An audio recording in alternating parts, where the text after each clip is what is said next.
this next one's called Teeth, and it was uploaded by the homies over at Alter. Shout out Levi, what's good? This was sent to us by Devin or Devon, depending on your race. I know that if you're the darker you are, it's Devon, you know. Thanks for sending this video, Devon. Here's a Nutri-Grain bar. Take it. Freaking shoving it. Hey, Alter. This animation style is so weird, and I love it. Teeth.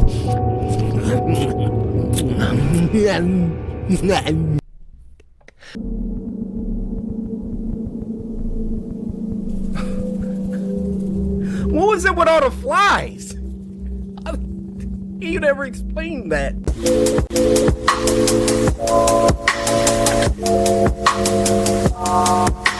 Now this next one is called Pretty Kitty, and it was uploaded by Cory Beepington. Now for the first time in Spooky Scary Sunday history, we got back-to-back entries from the same person, Elizabeth, who said, "Hope you're having a whimsical day. My brother and I appreciate the work you put into your videos. Stay awesome." Elizabeth, you making all the other samurai look bad right now.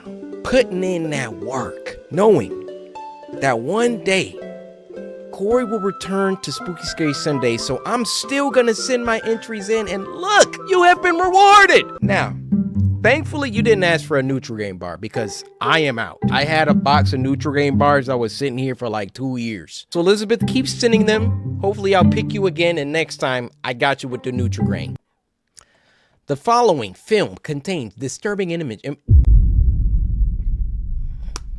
The following film contains disturbing imagery, flashing lights. Viewer discretion is advised. I got literacy. It's pretty like Kitty! After a long legal battle resulting from a brutal decapitation accident on the park's Ferris wheel last... Wait, did she just say decapitation accident? After a long legal battle resulting from a brutal decapitation accident on the park's Ferris wheel last year, this Playful Cats Park is closing down for good, displacing their many employees. Yeah, they just laid me off. Thankfully, your office offered me a job, though I'm gonna miss being Kitty. I'll see you later, Gerald.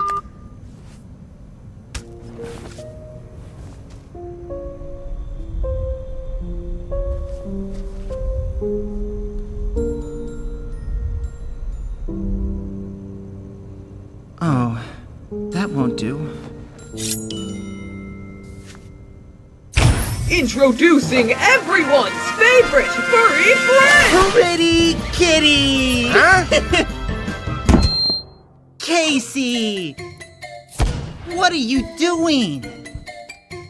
Oh, Casey, you know by now you'd rather be doing something more fun, like riding your favorite ride! Are you serious? This thing was going to be the next lawsuit! Yeah, that's what made it fun! You can dance, sing, and make This guy right here, Cory, zoom in. Either he ate some bad Taco Bell last night, or he needs some type of medication. One of the two. everyone smile! But no one really came to these shows. And when they did, they came for you! What the? Back up! There's only one Pretty Kitty! And if you leave, you'll never get to bring this much joy to anyone ever again! Those are real people. You know what you really want to do.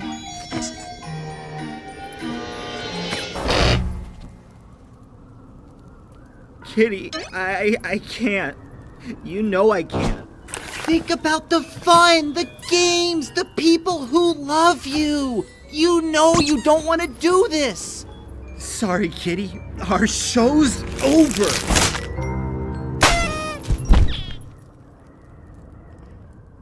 Good riddance. Throw it down. How man. rude. Never mind. I wasn't done yet.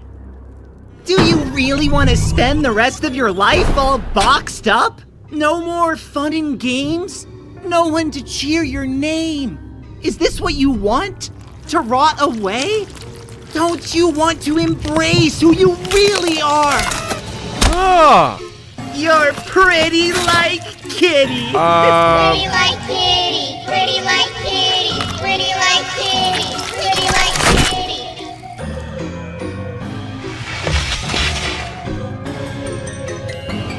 Oh no, oh no, oh no, oh no, oh no, oh.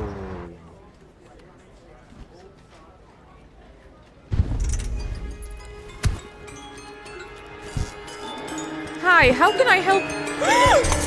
Hello. I'm here for my first day. Oh, that was disturbing. What in the world?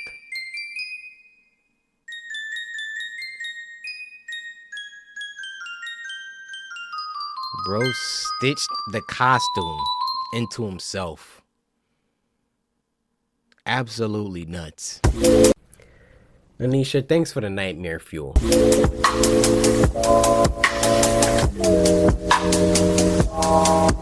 The last one for this week is called Hada, and it was uploaded by Crypt TV. Now this was sent to us by Onyx, who said this is a good Spooky Scary Sunday video. Love you, dog. Love you too, dog. Let's get it, dog. Ting. They're Italian. How do I know? No lo so. Ahora dormir, que sueñes con cosas bonitas. Sounds kind of Italian, I'm not gonna lie. Abuela. Spanish.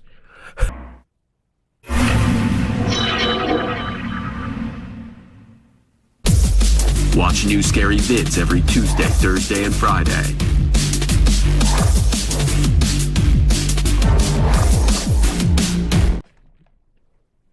Crypt TV, how you gonna have that scary freaking video and then hit me with the techno after? Guys, that's gonna conclude this week's episode of Spooky Scary Sunday. Not gonna lie, that was pretty fun.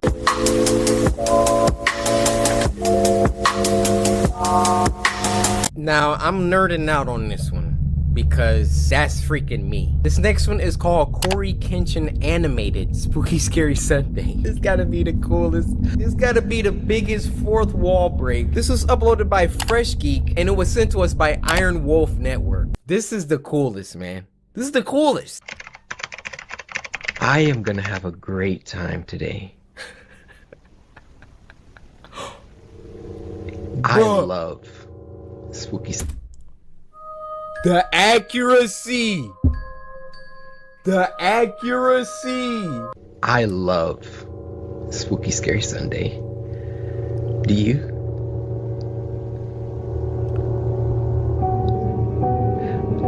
I just think that it's, you know, such a de-stressor. I had to deal with some things earlier. I don't want to get into it. The police might show up, but we don't have to worry about that. Right now, Spooky Scary Sunday is the only thing that I care about. And if anyone gets in the way of my Spooky Scary Sunday. Oh my goodness. But not you. You're my friend. Look how good. You're my friend, right? I like having friends. How did they draw? Oh, it's freaking fire.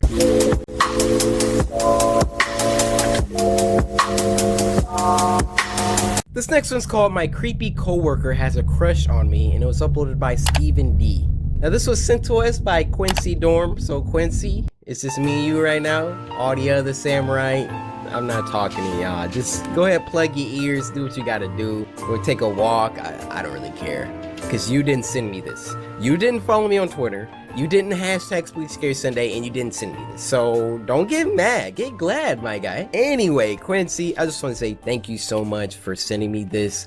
Creepy coworker has a crush on me, man. This is probably about to be lit, huh? You watched it? Yeah, okay. Yeah. Back when Sarah was 17, she worked at a small local bakery. There were less than 15 employees spread across all the night and day shifts, so they only had a few people working during the day. Okay. One of these people was Dave, the delivery driver. Oh, Dave. From the first time they met, Dave immediately gave Sarah an off vibe. He was in his mid-50s and way too friendly to a teenage girl. But the boss told her that yes, he could be annoying, but no one worked harder than he did, so just ignore his antics. Okay. Sarah then recalled that when she signed the paperwork, they never asked her to submit a background check. And in hindsight, that should have been red flag number 2. Dang. Over the course of the year or so that she worked with Dave, Sarah tried very hard Look to at ignore him. He was rarely outright creepy, but he was always just a bit too friendly. He would stick around long after his shift was over to talk to her and another pastry chef. He always wanted to lick the bowl after she finished making Rice Krispie treats. He would always stand in front of the racks or equipments or ingredients just enough that sometimes her hand would brush him while reaching for something. Get Dave back! always stood just a little too close. Dave was constantly asking Sarah about her life. What she liked, what she did for fun, if she had a boyfriend. Almost daily, he would tell her how a nice girl like her should have a boyfriend. How maybe a boyfriend would be... Unhand me, you troglodyte! Sarah let this slide because sometimes older people can say things that were meant differently in their time. But then it was the concert invites. Every other week he had tickets to one concert or another. Once he figured out Sarah's favorite genre of music, it was almost exclusively tickets. Look how slick my dude was! Look how slick he was! Or another. Once he figured out Sarah's favorite genre of music, it was... This is how I used to walk by my crush in high school. Oh, she likes Lost, huh? Okay, I'll talk about that next time. Was almost exclusively tickets to bands she desperately wanted to see. Dang. But she also knew that she should not go anywhere with him. Then her birthday came. He bought her a t-shirt and it was 2 sizes too small. He told her to try it on after work and text him a photo. And proceeded to give Sarah his phone number. He didn't ask for her number. She said no. He asked the other pastry chef for her number, but she had her back and refused as well.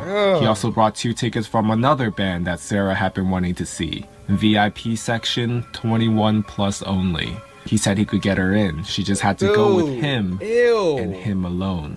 This continued for a while. Sarah brought it up to one of her bosses, but they laughed it off as, oh, classic Dave. When he wanted a hug on his birthday and hugged her without consent, there's Dave for you.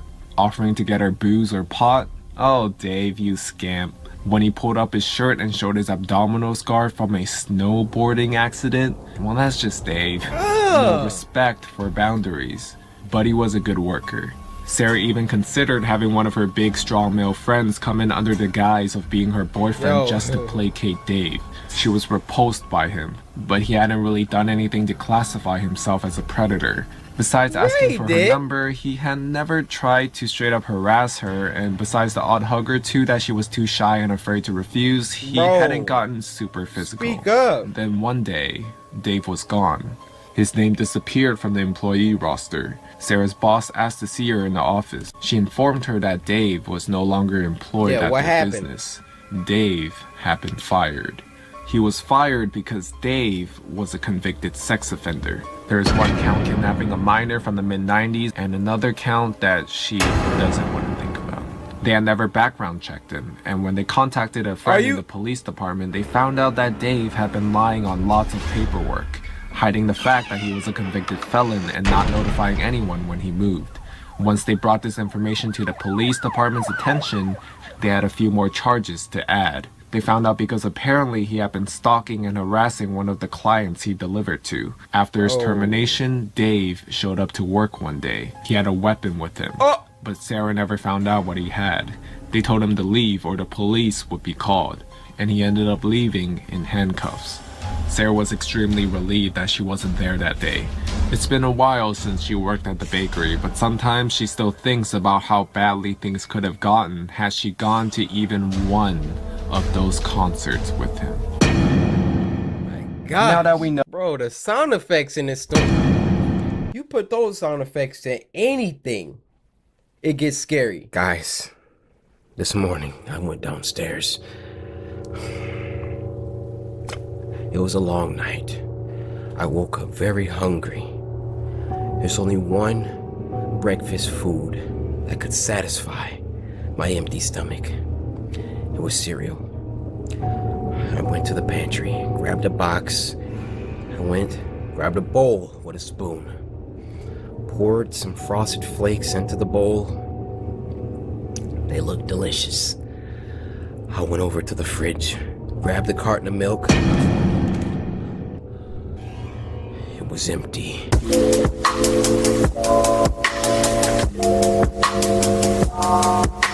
Now this next one's called a creepy deep... freaking stuttering. I'm sorry. This next one's called a creepy deep web story 2, and this was uploaded by Llama Arts. Hey Llama, how's it been? We missed you. This was sent to us by Brandon FRFX. So Brandon, I appreciate you. I hope you're having a fantastic day. And be smooth. Yeah. What?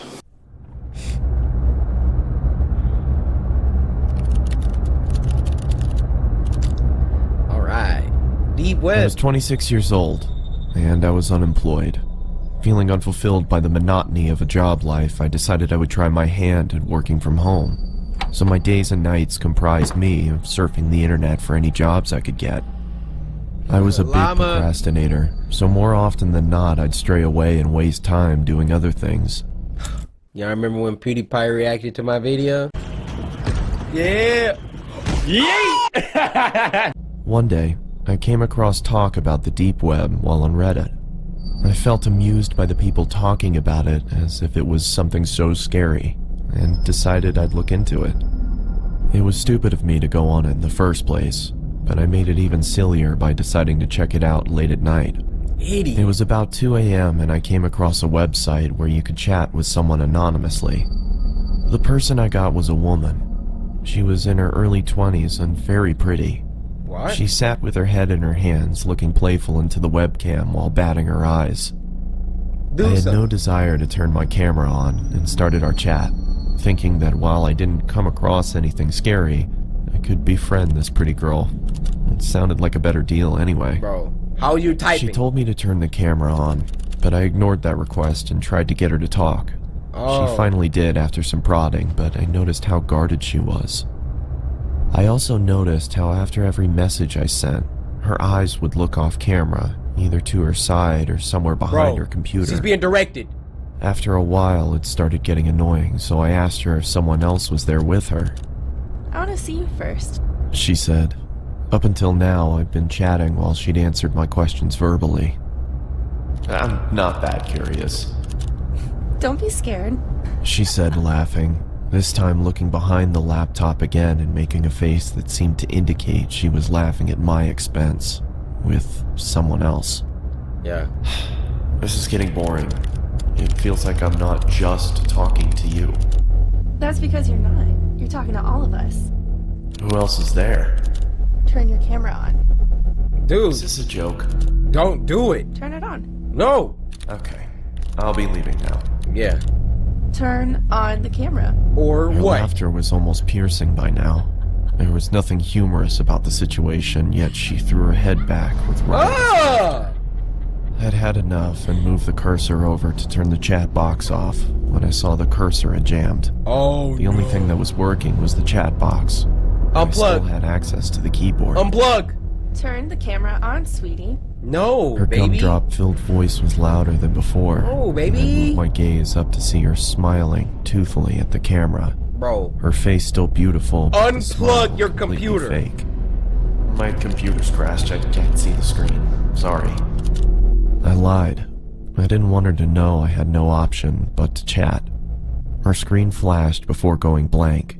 There was nothing there but a black screen. I felt relieved, thinking that at least I didn't need to talk to her while I tried to figure out what happened to the screen. Just then, a chat message popped up. Open the damn camera, you... Oh my god. The aggressiveness in the message frightened me. Now, the fact that I couldn't see her face while she typed this made me feel nervous. Dude. I didn't dare reply back, but then the cursor moved. Oh no! Shell-shocked as the cursor twirled around Bro, the screen. put your camera down! Open the camera Now. I still didn't make a move. There was no way anything good would be waiting for me if I did what she asked. The screen began flickering, as if a virus was causing the computer to writhe in agony. Do you want me to find you? My heart raced. Could it be possible she knew where I was? I started typing. Please stop bothering me. Then turn on the fucking camera. By this point, I thought she was some kind of sadist and got her kicks by scaring unassuming people in chat rooms. So I obliged and turned the webcam on. I saw my frightened face staring into the screen. Judging by my face, my attempts at looking tough were painfully unsuccessful. You look constipated. I asked around for the girl looking straight into the camera, telling her I did what she wanted and to stop hacking into my computer. There were several seconds of silence. I kept my stare directed to the little box that showed her camera feed, but it was pitch black. I motioned into the camera in confusion, feeling as if she was messing with me now. He did. Then I saw another message. Look here. After a few seconds of staring at those words, I looked back at her camera, but my computer instantly malfunctioned, and I received another message. Look here. Don't look up. The chat was filled with nonsensical gibberish. Oh, you're dead, She dude. typed with such ferocious speed, my screen whirled away with her constant messages. I couldn't understand what was going on, but I didn't look up. My patience ran thin, and I wrote back, "What is this supposed to mean?" Her response came. I read only the letters in bold and shuddered. I looked back into her webcam and I fell back into my chair, my eyes widening. She was back there, only her face looked completely demented. She had a savage expression, devoid of emotion, but her eyes were almost popping out of their sockets, and she was huffing as if she had extreme amounts of pent-up rage. The way she looked directly into the camera made me feel she despised me with all of her being. Look at her. There was no amusement there anymore. Her camera went blank again. Then the chat popped up. Dude. My heart stopped again. Don't do it. For a split second, there had been the same blackness, only for the lights to come back on. Who the? She wasn't alone anymore.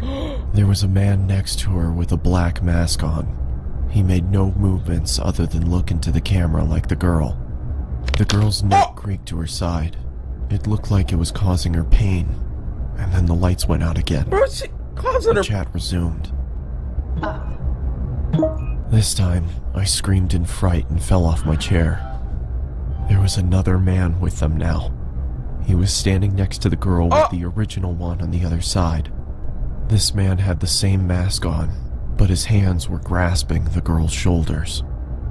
Even with the subpar quality of the webcam, I could see the force with which the man dug his hands into the girl.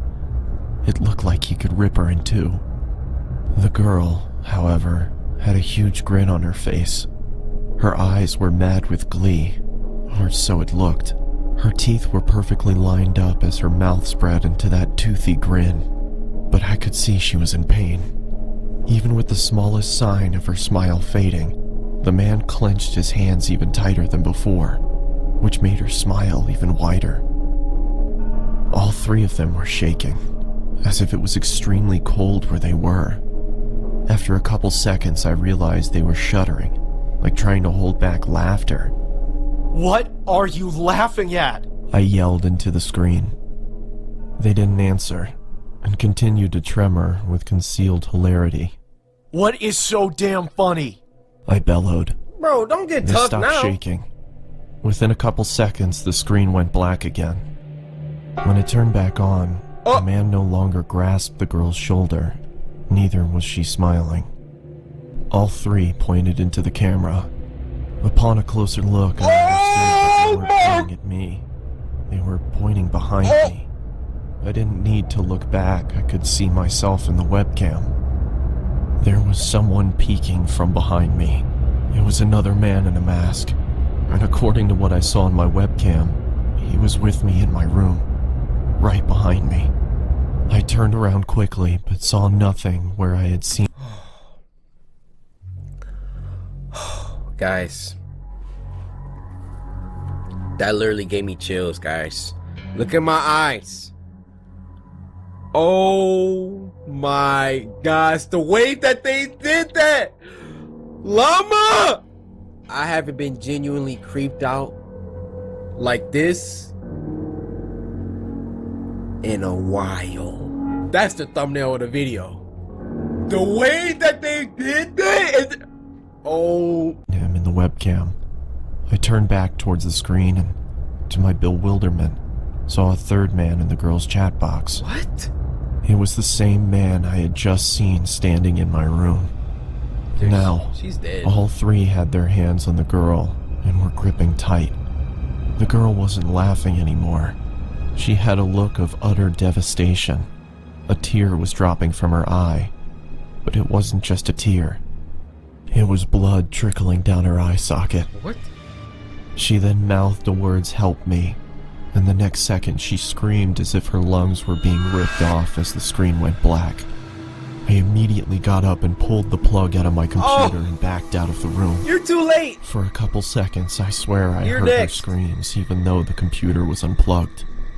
The room went quiet, but I was too devastated to stay there and ran out of my house despite it being 3 a.m. I caught a cab and went over to my friends, who had to talk me down for an hour before I could be calmed. I returned back to my house with my friend a day later. Everything was the same, and after thoroughly checking around the house, we concluded that there was no one there. Dude, you're dead. Nor was there a sign of anyone ever having broken in. I've never gone back to the deep web. My friend suggested it might have been some prank by computer hackers, but the way that girl shrieked, the terror she had on her face, it convinced me she had been a victim herself. I'd wondered if I had stayed on for longer, if I would have become a victim too. Could those men have found me? Was there really someone in the room with me? There was nothing I could do, because there was nothing concrete to report to the police. What I did do was throw the computer out and buy a new one. There was no way I could even open it back up after what happened. Bro, they got your IP address. Bro, they don't even... That was insane!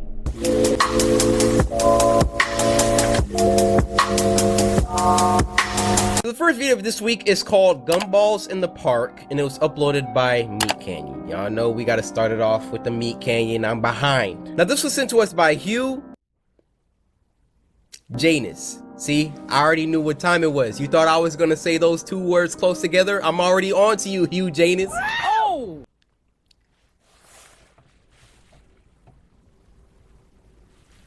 I'm so sorry, Cory, it had to be done. No, because you see, it didn't have to be done, all right? Regular Show has a special place in my heart. I remember going off to college and this show coming out around that time, and me and my sister used to send clips of Regular Show to each other, and I was sad because I was away from home, but Regular Show would keep me company. Nothing is sacred to you, Meat Canyon. Nothing. Before we start this, what's going on with Skips? Like, everybody else is messed up, but look at him. Dude, when we get done raking these leaves, we should go watch a movie and order a pizza. You read my mind. He sounds just like Mordecai. Looking good, boys. Looking very good indeed. I'm already uncomfortable. I'm already uncomfortable. Why did he walk up flicking his freaking dispenser? You both have done such a good job today. Don't see why you couldn't give yourself a little reward, right? Like the day off? How about a gumball? I don't think... Unless you both think that you haven't been doing a good job, and if that's the case, maybe I should just let you go. Yeah. I hate to fire you, because in my eyes, you both have been doing so well. We've been trying our best. Jolly good show. Jolly good show. Look at Pops. Yeah, we've been working hard lately, Benson. I know you boys have. That's why I want to spoil you with a little treat. Bro, let me go. Jolly good show. Ugh. Why his head got a crack? Go on and get yourself one. How about you hand it to me? Better spit on those fingers. These old hedges aren't getting any younger. It's a little spin. For both of us. Uh-oh. Looks like somebody got a reward. Grab it. Dang. I'm gonna get back to work. Rigby, you should smile more. You look so much prettier when you smile. Look at Rigby. Oh! Don't tell anyone I told you this, but you're my favorite here. Me Too movement. Me Too movement. We getting him up out of here. We getting him up out of here. Me Too movement. Me Too movement. Nah, this is not proper work protocol. You doing a little too much, Benson. I think you can go a long way in this company if you were just a bit more of a team player. What? Do you think you can be a team player for me, Rigby? Are you good? That cologne is intoxicating. I don't think I want a gumball, Benson. Yeah. I should probably get back to work. There's one. Go on and take it. You deserve it. Easy, easy now. It's tender. Nah, we... Go get back to work. But hey, can you do me a favor? Can you have a great day for me?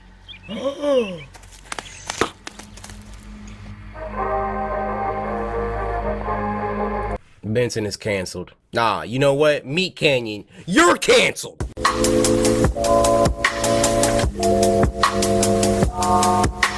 The first one of this week is called Happiness, and it was uploaded by Steve Cuts. Now, this was sent to us by Bria Cherry, who said, "Are you happy?" Thank you for sending this, Bria. And let's, because it's real. That was so meta. You gotta ask yourself, what's happiness to you? And I don't want to get all deep. I mean, we just started. A word of advice: don't seek out happiness in your materials and all the things that you buy. Hate to be the one to tell you this, but you'll never be happy that way.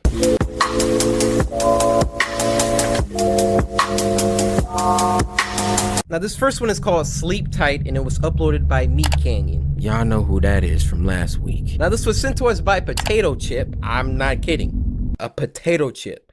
An actual potato chip sent this in. So thank you, Mr. Potato Chip. I'm sure you taste delicious. Pause on that. Just looking at them, like, Meat Canyon's art is just like... Mommy?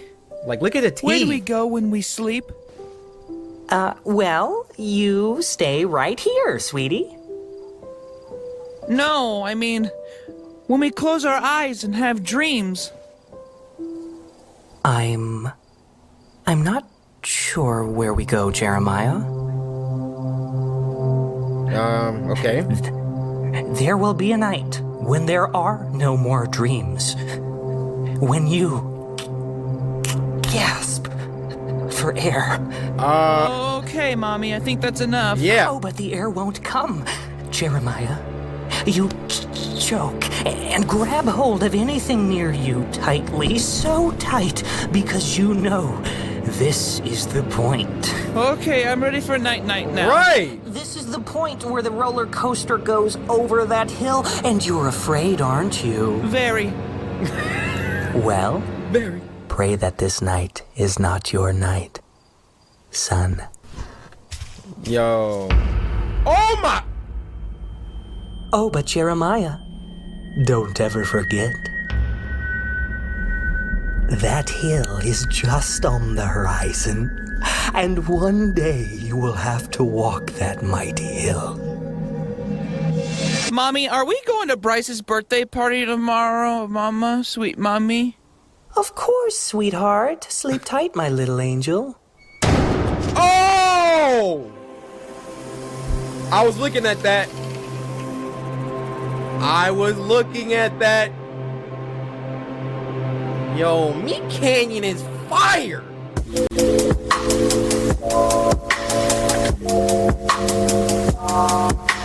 Just want to give a heads up on this submission here. Hello KYNG. Nothing against you. I just have to go on the record and let you guys know that this video here, I cannot react to on here. The videos that I react to on my Spooky Scary Sunday, I've sought out permission from those creators to react to their stuff. And so when I asked for permission to react to this animation, which looks really good, they told me that I couldn't because the video is for non-profits and my channel is monetized. So I told them I respect it. I just can't react to it. Just letting everybody know in the future, I've gotten this submission before, so you don't have to send it anymore. This next one is called 3 OnlyFans Horror Stories. However, we're just going to be reacting to one, and this was uploaded by Mort. Now, this was sent to us by Andre, who said, for Spooky Scary Sunday and a welcome back, the second story is crazy. So that's the one that I want to watch. Also, Andre, I hope y'all didn't forget. Like, I know y'all didn't forget. Oh, let me get you a good one, Andre. Hold on. Got a lot to choose from. Hold on. Andre, I want to say thank you so much. As reward, here, take a Nutri-Grain bar. Open up. Andre, your mouth. Take.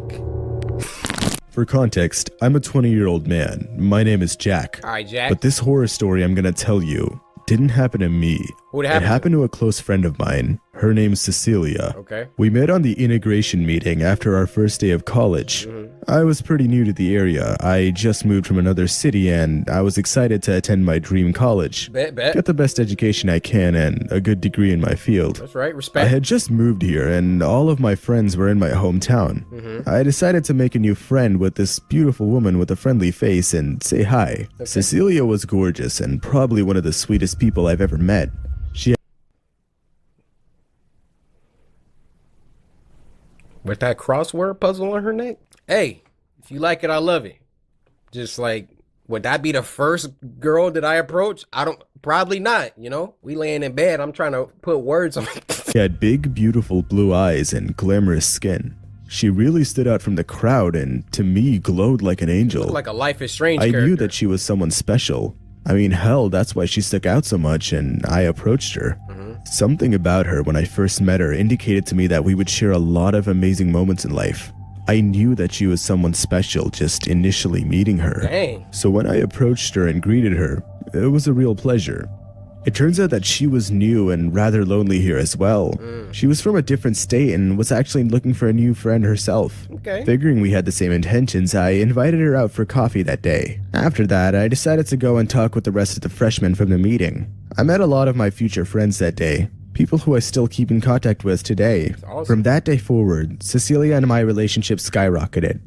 We sat together during lectures, had lunch together. We FaceTimed each other almost every other day and gossiped harmlessly about our classmates. Zoom in, enhance the image. What is the problem here? Fellas, let me talk to you for a second. If I catch any of y'all FaceTiming a girl and you got your toesies up in the background, you laid on the bed like these, give me your badge. Give me your badge. Your samurai badge is revoked. This man got 10 toesies. Airborne. We truly were best friends. Unfortunately, things started going downhill after that. I myself was fortunate to have parents who financially supported me every step of the way. I could rent an apartment and buy everything I needed for a student's life with ease. But Cecilia had no financial support. She had to help herself. She worked a not-so-fun job at McDonald's and the hours were grueling and long. This was starting to interfere with her education and she had trouble studying. This really wasn't working out for her, so she started looking for smaller sort of side hustles online. She asked me for some advice or tips, but I didn't know what to tell her. I know where this is going. Hell, I hadn't worked a day in my life. What was I gonna tell her? Privileged One day, piece of- Cecilia came across a website called OnlyFans. It was a pretty new and highly trending website. I didn't know much about the website, aside from the fact that it was known for adult content and pretty much every other Twitch streamer or Instagram girl had one in their bio. Yeah. One day, she explained to me the name of the website over FaceTime. She explained to me that she could make hundreds or even thousands of dollars just posing half naked online. Men were thirsty enough to just drop money on this stuff. She said she could finally be financially independent without even having to do any work. She didn't even have to show more intimate parts of her body and could make hundreds off fetishists who just want to see her hands or feet. She was blown away by the easy money and was eager to start an OnlyFans account. How do you feel? From that day, I warned her that it was a bad idea. It sounded like a dream side job at first and sounded like really good, easy money, but something was too good to be true. I told her that the whole idea of showing her face and body to a bunch of weirdos and creeps online could only be dangerous. What did I say? You never know what their real intentions are behind a screen. She didn't seem to pay any mind to my concerns.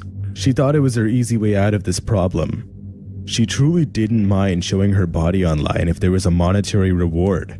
I couldn't believe it. She really was this desperate. We got into a Believe small it, partner. argument, but I Believe backed it. out. I realized I couldn't change her mind and let it be. She signed up for an account and started posting photos shortly after that. After a while, she told me that it was the best decision in her life. Really? She told me she made triple the amount she made at McDonald's and barely had to put in any effort. She could actually focus on school and had spare time now. After she told me that a few men paid her thousands of dollars for some fully naked photos. Why is my boy's eyes like that? I was very uncomfortable. I explained to her once again that this whole thing will backfire when some psychopath meets her. You gotta let but her do her. She ignored my advice as usual. It bothered me. Her body, I personally her choice. felt that your body should be reserved for the one you love, the one who cares. You might feel like that. So go get you a girl that's gonna align with how you feel. This girl, you can't force anybody to do anything. At the end of the day, she gonna do her. She gonna put them pictures up. Hey, I'm telling you, it's some weirdos, but hey. It's about you. The one Look who's at him there getting for mad you. about it. But in the end of the day, it was her body and her life. Listen. None of my business. Listen. For the next few weeks, everything seemed to be going back to normal. But one day, something horrible happened. What? Normally, we would meet each other in the morning before classes, but she didn't show up. Uh-oh. That's weird. Uh-oh. I checked my phone and she didn't let me know. This was even weirder. Normally, she'd text me. I was surprised, but didn't think much of it. I decided to go on with the rest of my day. The day went by and I still didn't see her. She didn't join me at lunch or sit next to me during class. When I checked my phone that night, I noticed that she hadn't even been online since yesterday. 2 days went by and I started to get phone calls from her family and close friends. They wanted to know where she could possibly be. OnlyFans. She literally disappeared from the face of the earth. Her mom eventually called the police and reported her as a missing person, and the search begun.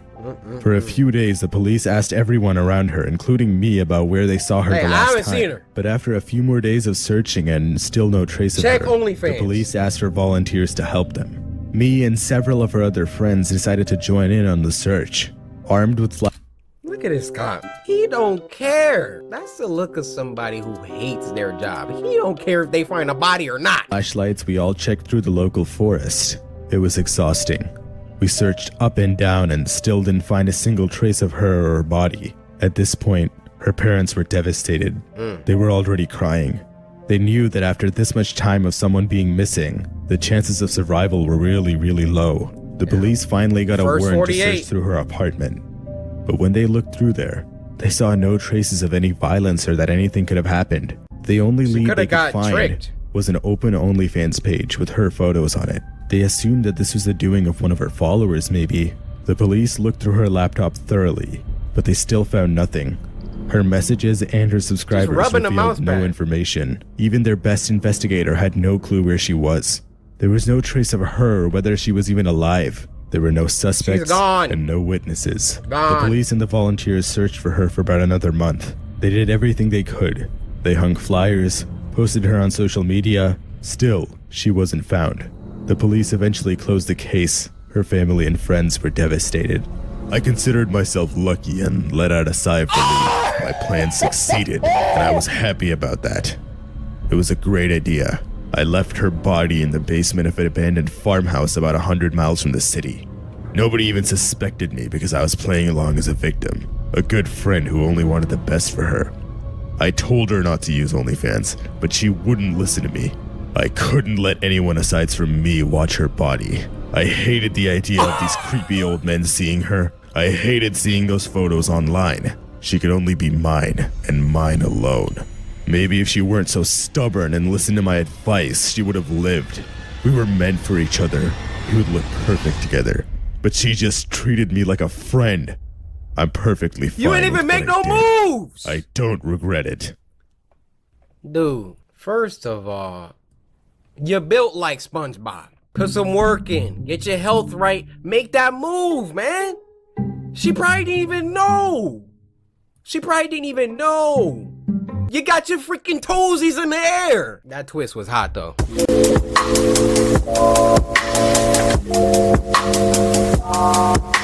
Now, the first one for this week is called Fizz, Rocks, and Pop, and it was uploaded by Lone Visionary. Now, this tweet was sent to us by Lone Visionary, who said, "Not every fear is imaginary." All right, trying to be ominous, mysterious a little bit. Let's see what you cooking. Hold on, this is a little studio intro? Okay! Please, man. Come on, man. Do it. Please, man.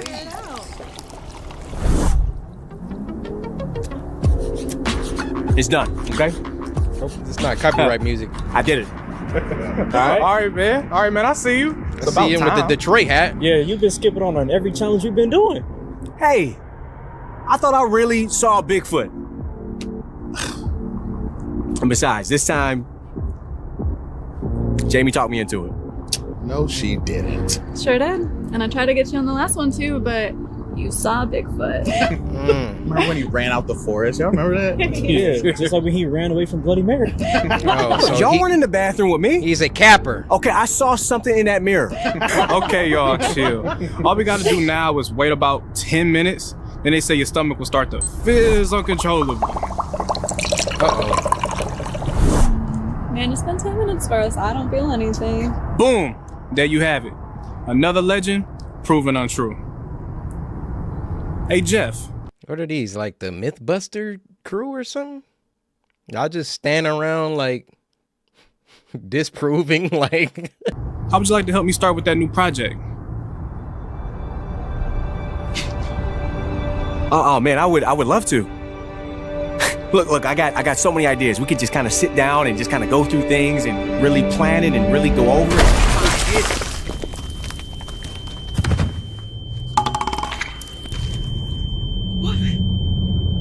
What was that? They're all about to just start.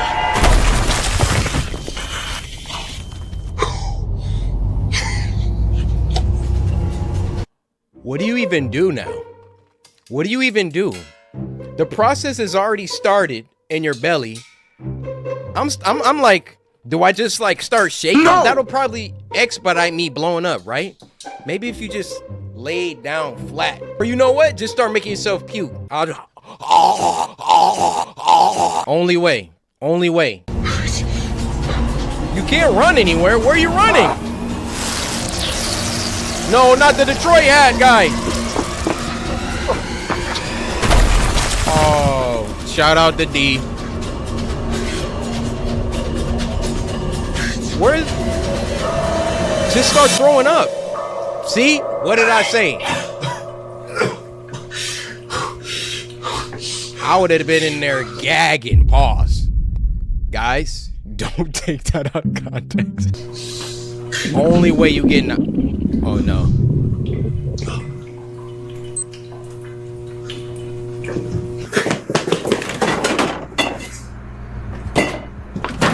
Milk? I mean, I wouldn't have thought of that. Oh.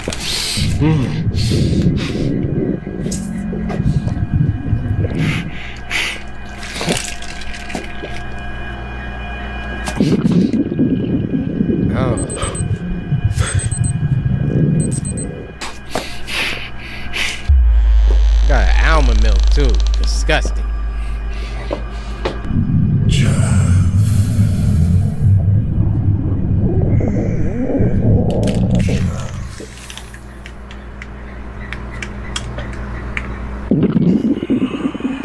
These sounds, dude. You gotta help me, please, Chef. Chug some of this milk, man.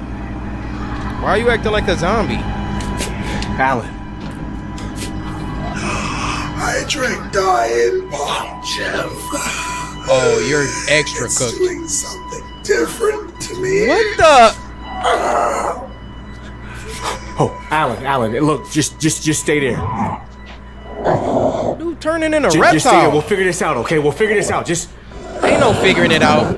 Lay down. Accept your fate. Whoa. Just Zombie!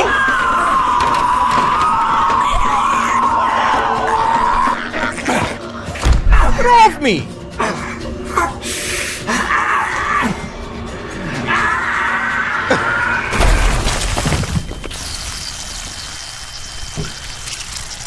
he got the zombie virus because he drank diet?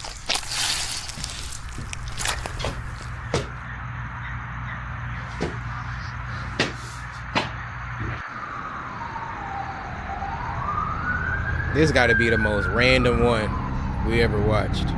Cinematography's on point though.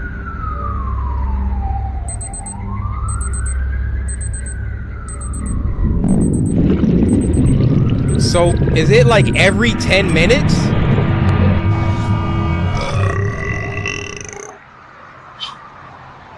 He's still about to blow up. Watch.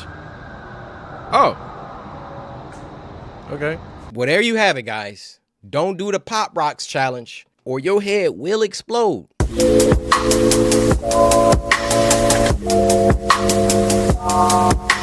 Now this next one is called The Worm, and it was uploaded by Don't Walk Home Alone After Dark. Now this tweet was sent to us by Elizabeth, who said, "Hope you are having a content day. This video is one of the best animation horrors I've seen from last year. My brother says hi and stay awesome." Well, thank you for sending it to me, and tell your brother I said was good.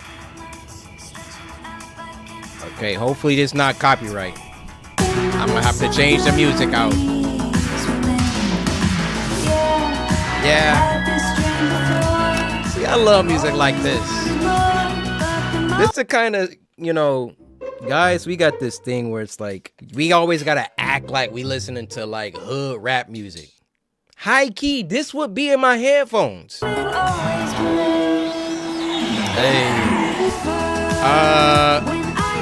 There's a ghost in the song. Hey. I've been thinking it over. There's a ghost in the song.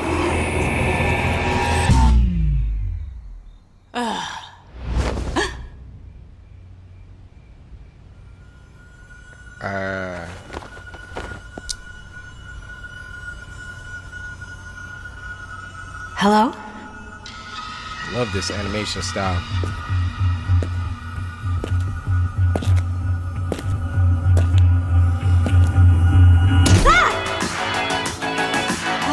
I've been thinking it over. Girl, where we... The song is cursed.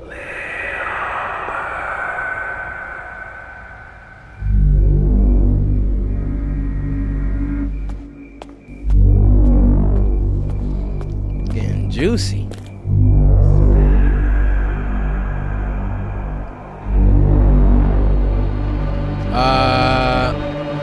Those weren't street lights.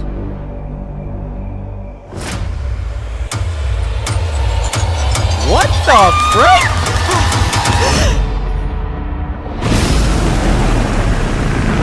She having a nightmare. She having a nightmare. No.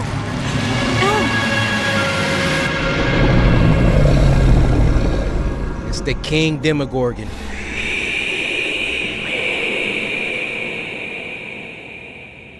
Feed me.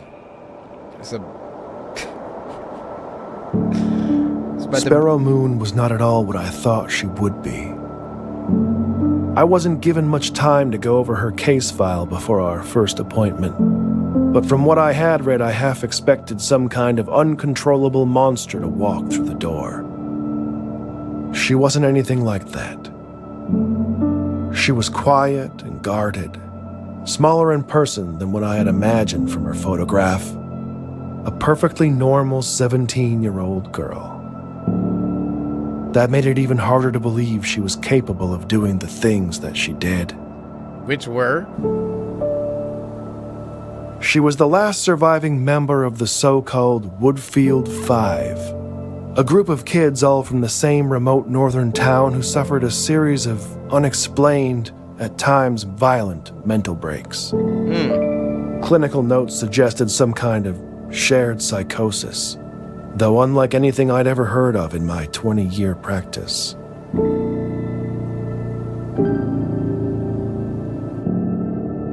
By all accounts, Sparrow had an unremarkable childhood.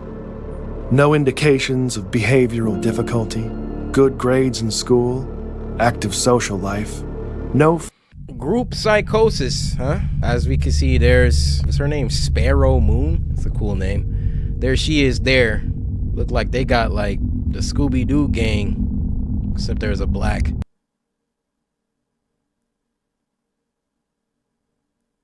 Family history of mental illness to speak of.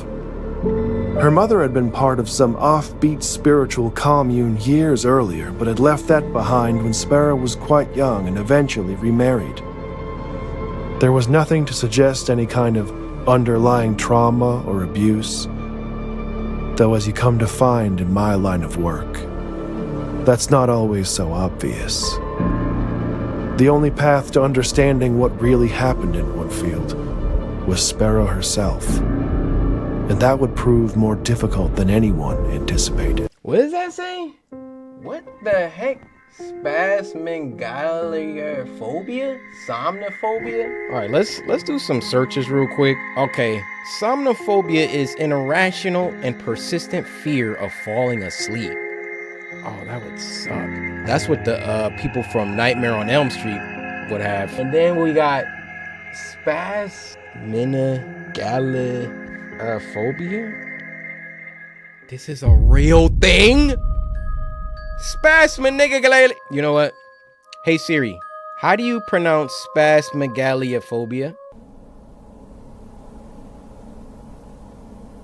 She didn't even know what I just said. Spasmegalophobia is a specific phobia that involves an intense and irrational fear of broken glass. I'm trying to figure out who came up with the spasmegalophobia part. We couldn't just say glass phobia or something? Broken glass phobia? I learned very little over the first weeks of our sessions together. Sparrow was often uncooperative, careful never to allow the growing familiarity between us to weaken her resolve. I was not as strong. I became unreasonably attached to her. The endless medical diagnostics revealed nothing we didn't already know. She barely slept. The scratches on her arms were self-inflicted. And aside from high blood pressure, she was physically healthy. No one was certain about what exactly was wrong with her. And she was getting worse.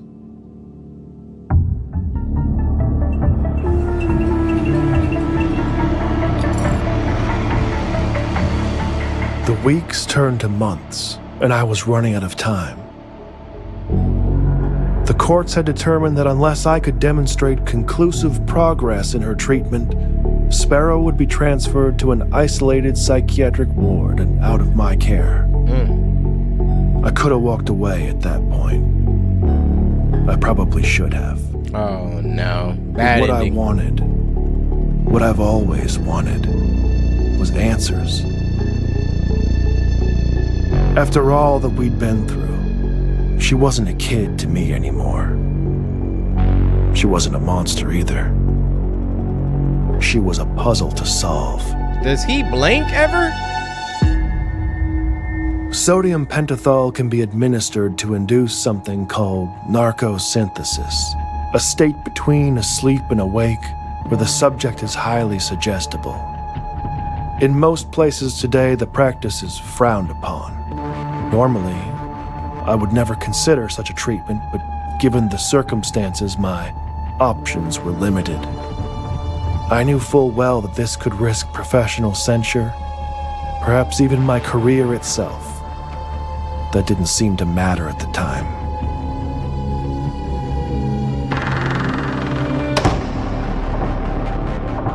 After the injections, Sparrow was brought to my office. We were left alone, and I asked her to count backwards from 10. Though before she even got to 5, it was clear she knew something was wrong. Her breathing became shallow, and her eyes darted around rapidly. She began talking about a mist coming into the room that only she could see. She could hear a voice from within it calling to her. The drug had disoriented her to such a degree that I don't even think she recognized me.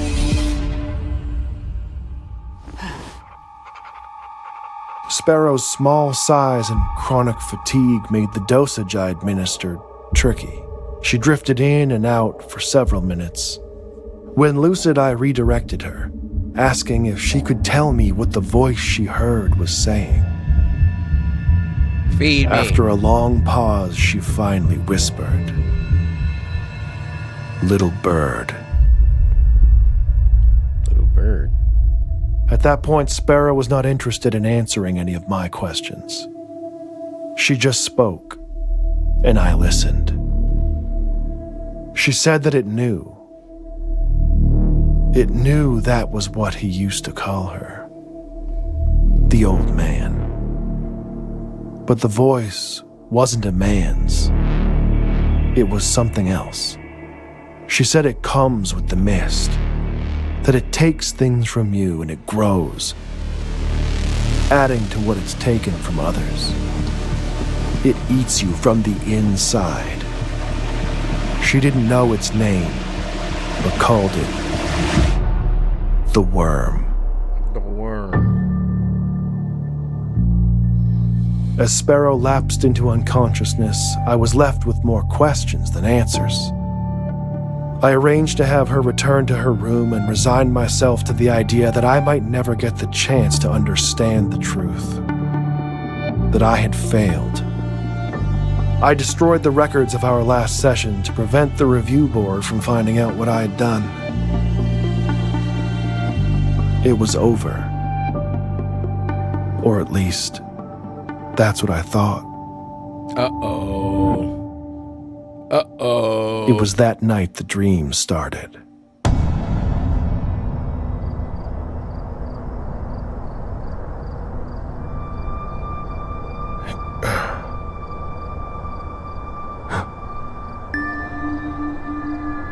Yep, I'm laying back down, going back to sleep.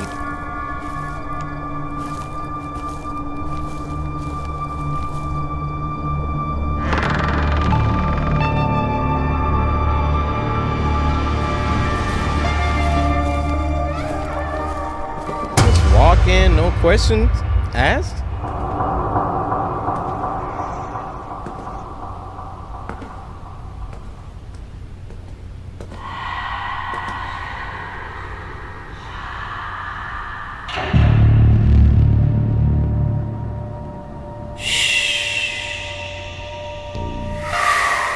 Wait, come back!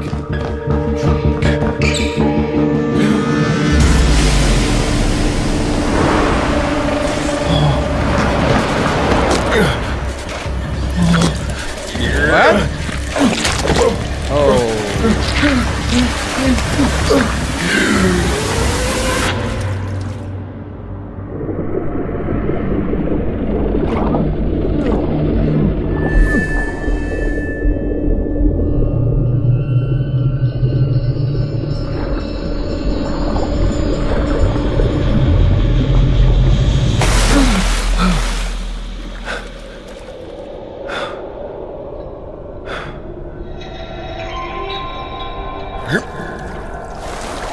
That brother's in a sunken place. Sparrow.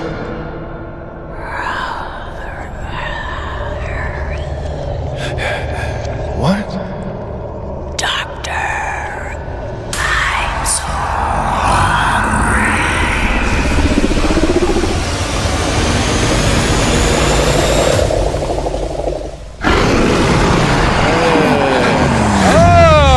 Wait, what?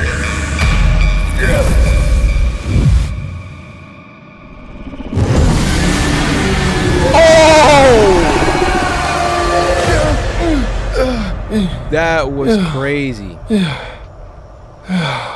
Just threw him up to gobble him up? Every time I go to sleep, it's the same. It doesn't really matter how the dream begins. Eventually, the mist will come. And with the mist, always comes the worm. Just like she said it would. You can't run. That never works. It won't let you. The best you can hope for is that you wake up quick, before it begins to feed. Dang. At first, I told myself that it would go away, It could be a simple anxiety-induced aberration brought on by the stress of dealing with the case. But it was soon obvious that wasn't it. The nightmares didn't stop. I couldn't sleep, I couldn't eat. It wasn't long before my colleagues began to take notice. Things got so bad I had no other choice. I called in every favor, pulled every string I could, and arranged access to Sparrow at her current facility. I needed answers more than ever. And she still had them.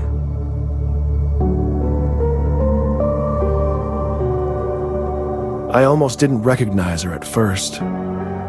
She looked strong and alert. A stark contrast to the tired girl that I had spent all that. Yeah, because she passed it to you, you idiot. She doesn't have the worm anymore. Look at her. New haircut, eyes open, alert. You wanted to dig so bad and get that trauma up out of her. Mission accomplished. Now it's on you, pal. I'm with. I didn't have to ask any questions this time. Just by looking at me, she knew all too well what was happening. We sat down, and Sparrow Moon gave me what I needed. How do you pass it to the next person? The worm is some kind of parasite. A pathogen, an ancient thing passed from host to host, manifesting in their dreams, feeding on their deepest fears. It will not stop, always hungry for more. It won't kill you. It doesn't want you dead. It wants what any good virus wants. To propagate. To be passed on. To be fed. Sparrow tried to hold it inside of her, to protect others. She thought that if she could fight it long enough, it would die with her. She passed the worm to me the same way that it had been passed to her. Just by telling me about it. Wait, he just told all of us about it. We got the worm! I want to apologize about that little outburst. I don't know what that was. You have to believe me. I am sorry for this. Now that I've told you, I don't know when, but sooner or later in your dreams, the mist will come. And with the mist, always comes the worm. Okay. First of all, yeah.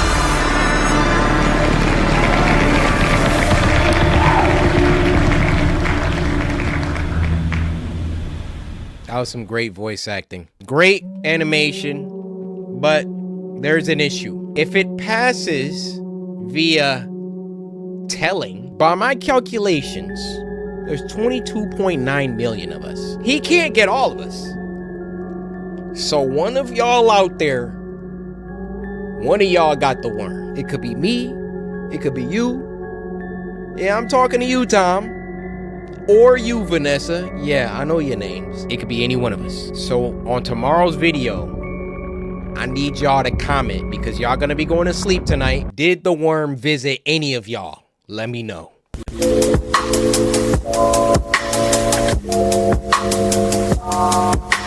This next one is called Out of Order POV, and it was uploaded by True Horror Stories POV, which means yes sir, we got to get those lights off.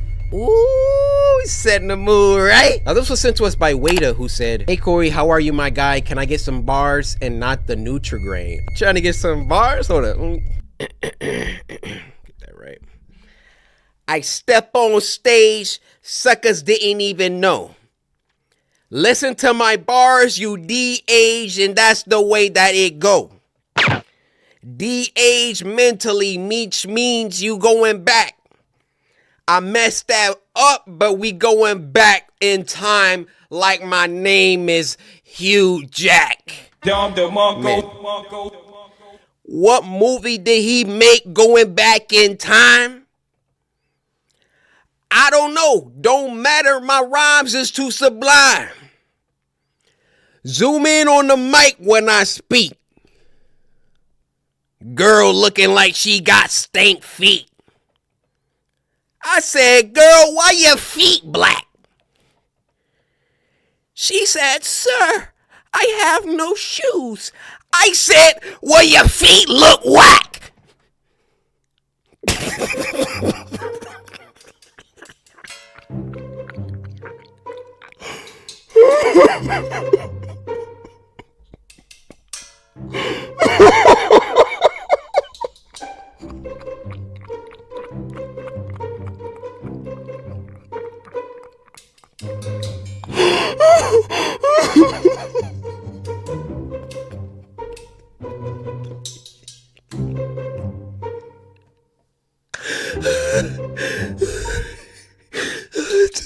I just spit bars to some homeless woman.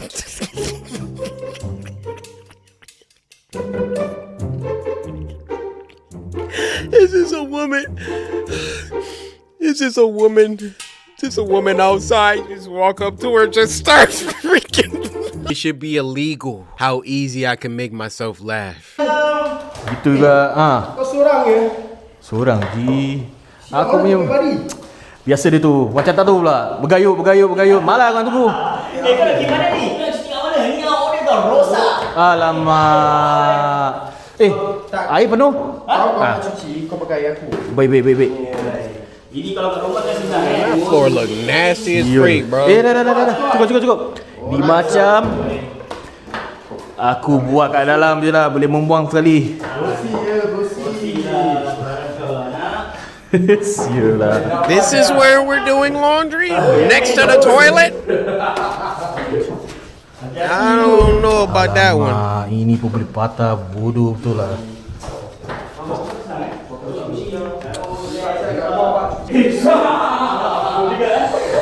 Aku biasa ni. Iya biasa lah. Ada ni je buat apa? Kalau kau buat senang ya. He already touched it. You gotta wash your hands. Oh no. Oh, I'm grossed out.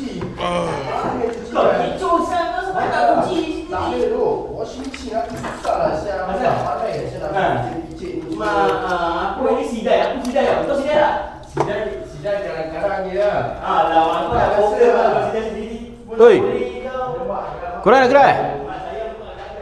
Win. Rabat siapa tak tunggu aku? Nope. Bastard, bodoh. Such baskets. Water splashing on your exposed feet. Hey, someone inside. Someone inside. Hey, he's speaking English. Someone inside. Inilah gelap. Bro, they feet about to be pointed this way.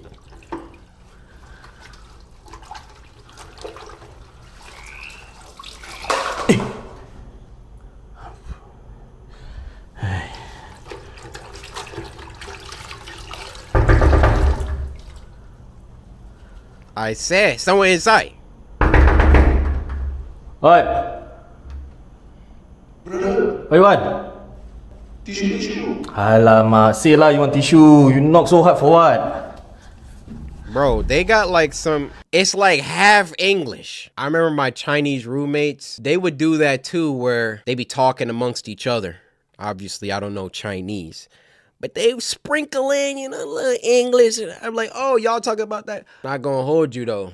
That just reignited this memory I had. I used to play basketball daily up at IM East, which is a rec center in the East neighborhood of MSU. And I played against a lot of Chinese people. Back in my heyday, I was nice with it. Had the little crossover, take it to the rack. Tell me why my friends, my Chinese friends, told me the other Chinese people was saying some racist stuff. Ever since then, people speaking foreign languages around me, you're calling me a racist term.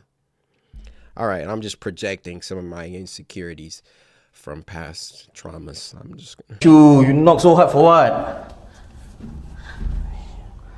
return back ah. Here got no more tissue no. Bro, my dude slid his hand under there like he was at a drive-thru.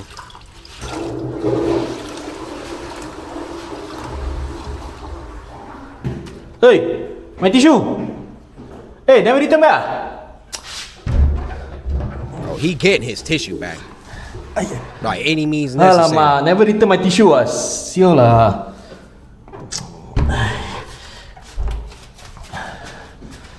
Alright. The sink is open now. Can we stop doing our laundry by the toilet?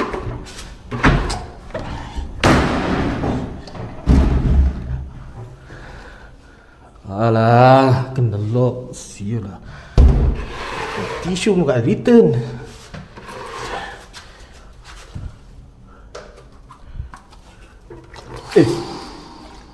What you want?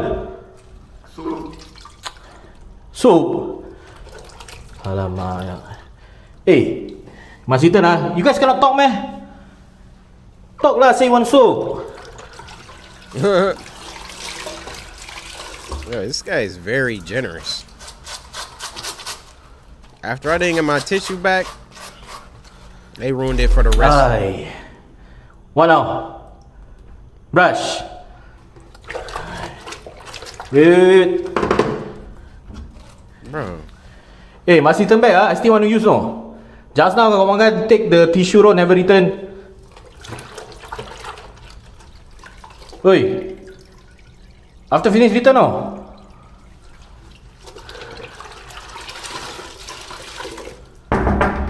You hear not? Oi. Bro, at this point I'm peeking over. I'm getting on the toilet, I'm peeking over. Give me my stuff. Frog's mad aggressive this time of year.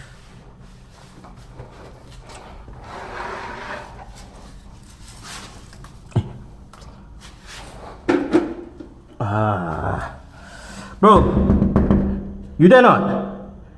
Hey, I need my brush leh.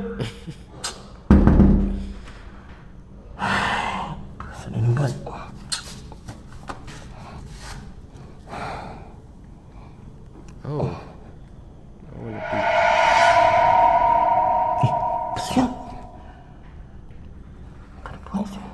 on your tippy toes. Oh my goodness! Woo! Oi, kau keluar ni. Jangan main-main lah siap.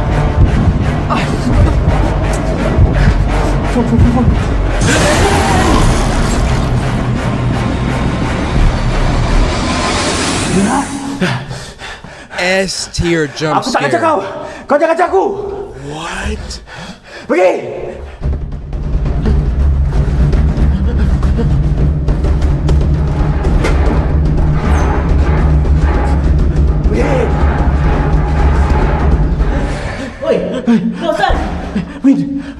Just sitting on the bathroom floor. Oh, I gotta get out of here. Aku nampak benda. Kan aku dah cakap nak pergi badi. Kau ni jatuh tempat keras. Kau masih nak seorang-seorang. Tolong aku. Tolong aku. Aku angkat barang aku. Problem ah. Masuk. Look where his hand is at. Okey ah. Get out of here. That was fire. Dang, that turnaround was lethal. And this is why I say true horror stories POV built differently. This week, I was about to give you an 8, but I'm gonna give you a 9. I'll give you a 9. On top of me being in a great mood because we just hit 15 million. Clap it up.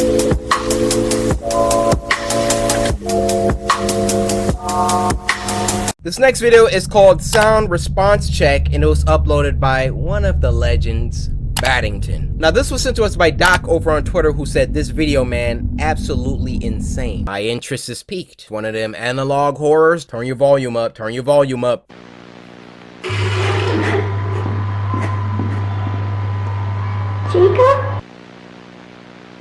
Chica? Oh! It's time to go home, baby bird. Oh! Mommy? It's time to go home. Home. Ew! Ew! Take Ew! me home with you. No, Chica. Baby bird. Run! No, Chica. You're scaring me. Oh!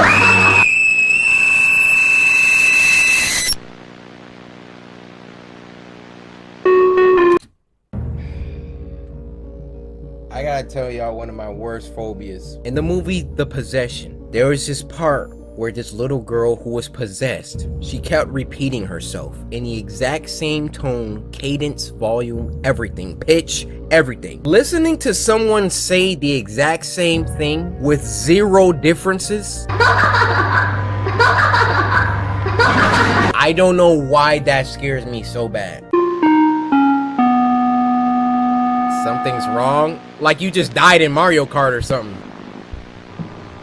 Okay, my sensors have been replaced for both left and right ear. The newer ones can handle much higher frequencies, perfect for performing animatronics such as these.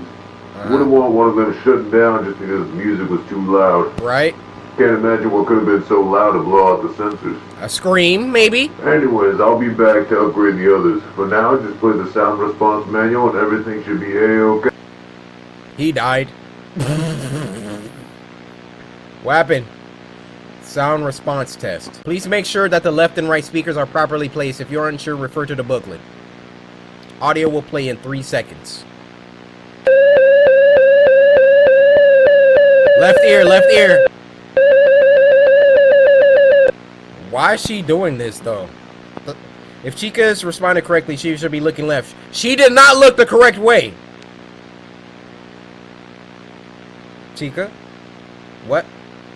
If Chica has not responded correctly, then please ensure there are no children present. Animatronics will react to the sound of children. Can we deconstruct these things now?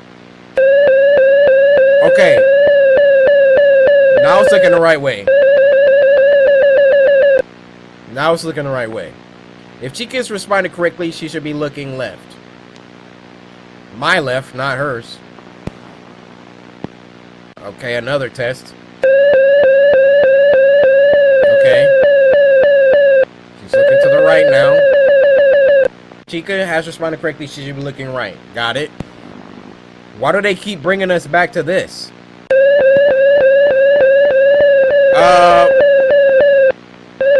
What is she supposed to do? There's a child in the center. I saw that. If Chica has responded correctly, she is looking at me now. Hey Chica, I'm not a child, so don't kill me.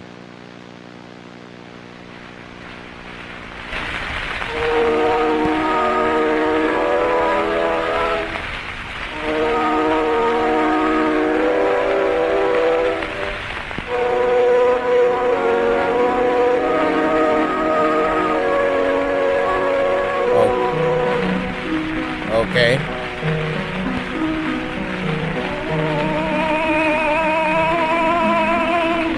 Music makes me feel better. Not me! Makes me think about birds. I like birds. They are pretty. One time I saw a bird sleeping in the snow. That's what bad dreams are about. I feel like I'm sleeping in snow and I can't get up. It's too cold for me to do that. Get a jacket. Things don't breathe when they sleep in snow. I can't breathe.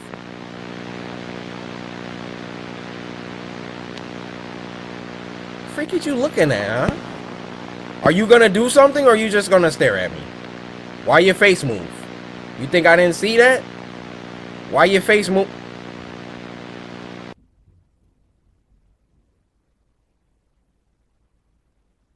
Nah, you're not about to sneak that last frame by us. Right here, right at the end, right at the end. I can't breathe. So basically, we all know the FNAF story by now. The kids got stuffed inside of the suits. Speaking of, that new Five Nights at Freddy's game Security Breach comes out next month. And then I remembered, I didn't even beat Five Nights at Freddy's Help Wanted. 10 likes on this video. Five Nights at Freddy's Help Wanted. Let's go.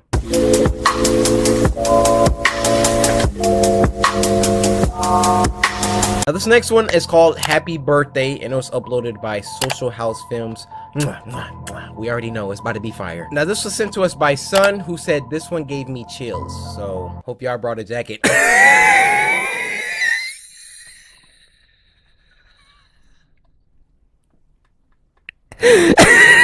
S-tier comedy on the CoryxKenshin channel. Victoria. They need to get her into Hollywood, man. She killing this.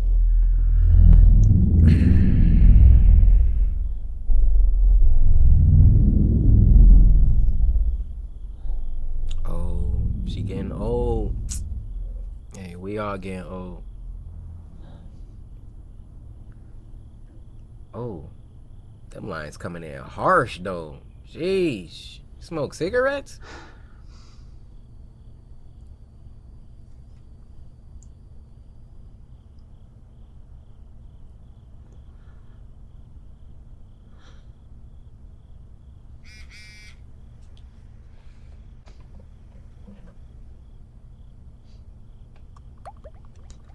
Hey, oh, she is not happy about her birthday.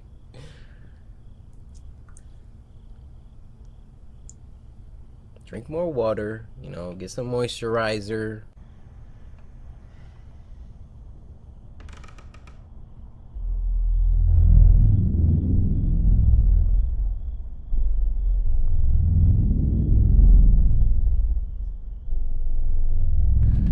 Who put that there?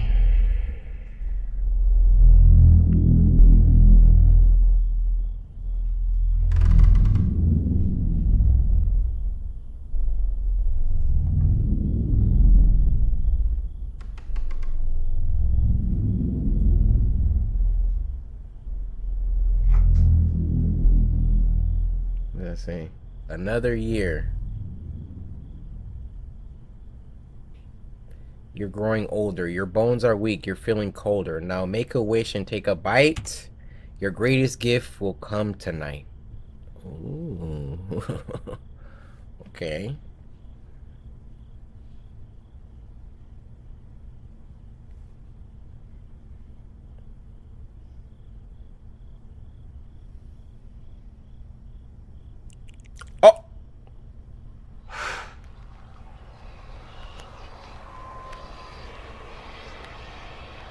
Almost barfed. What did you wish for? Oh, to be young, probably. Or look young.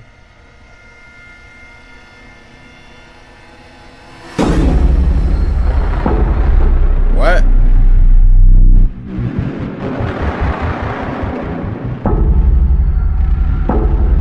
Wait, what?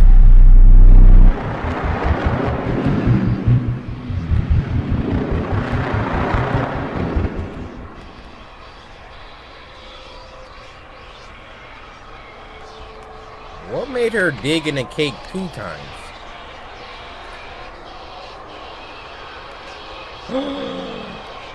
She's looking younger.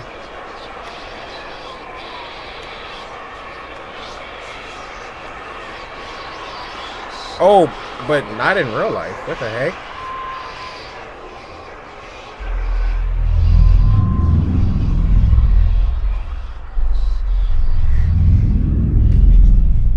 Victoria, slow down on the cake. Victoria, I get it. The icing is delicious, but you're gonna turn into a baby at this rate. You're gonna. Do you hear her working on this cake? Oh, she went the other way. I thought she was.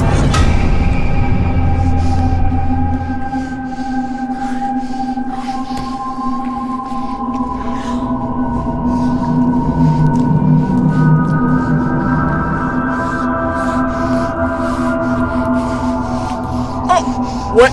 Victoria. Put that down.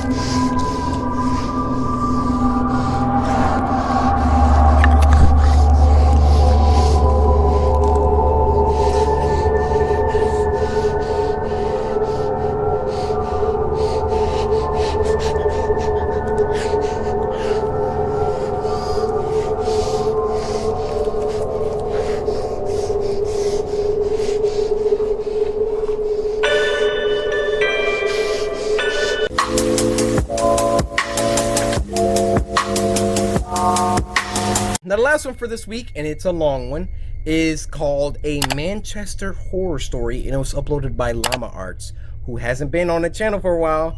How you doing, Llama Arts? Hope you've been well. Now this was sent to us by Sierra over on Twitter, who said, hello from Brunei? Brunei? Yo, we out here? Samurai, freaking stand up. We're in Brunei. I watch your Spooky Scary Sunday every Sunday, and I'm your biggest fan. Well, Sierra, thank you so much. Samurai, we really out here, ain't we? But at the same time, we still slept on. Ain't that crazy? A Manchester Horror Story. I'm probably not gonna pause. This is a story about how I became a 30-year-old male who is secretly afraid to be outside after dark in cities. He's agoraphobe? I live in Manchester, in the UK, and it's widely regarded as a relatively safe and multicultural city. Good transport, friendly locals, and plenty to do. Okay. I don't live there anymore, but I'm proud to be from there, and I will always have one hometown. This took place in 2016, and at the time I was working for a company that hired me to work on contracts. You know. So 4, 6, sometimes even 8 months abroad, and then 2 or 3 months at home. Oh. So when I was home, I made sure to see family and friends as much as possible, whether it be meeting and playing video games, a drink at the bar, playing sports, or traveling together.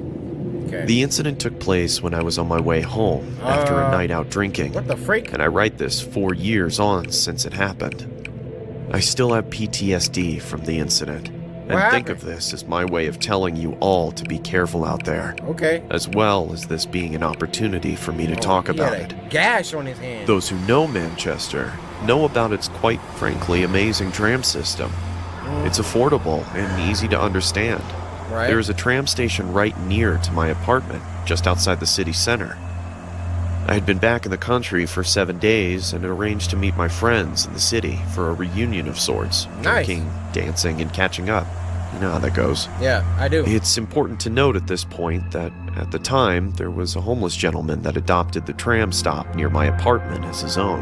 Okay. He would always sit at the top of the stairs leading down to the platform. And whenever I used the tram, I would always see him without fail.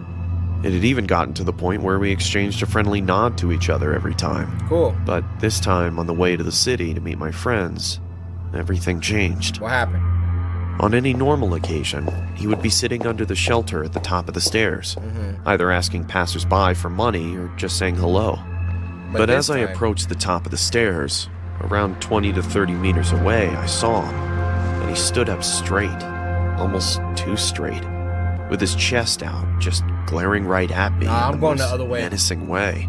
Going the other way. His brow was furrowed, his jaw was clenched, and he was breathing heavily. I could see his chest rising up and down with speed from now 20 meters away. Maybe drugs was involved or something had angered him. Yeah. Why me?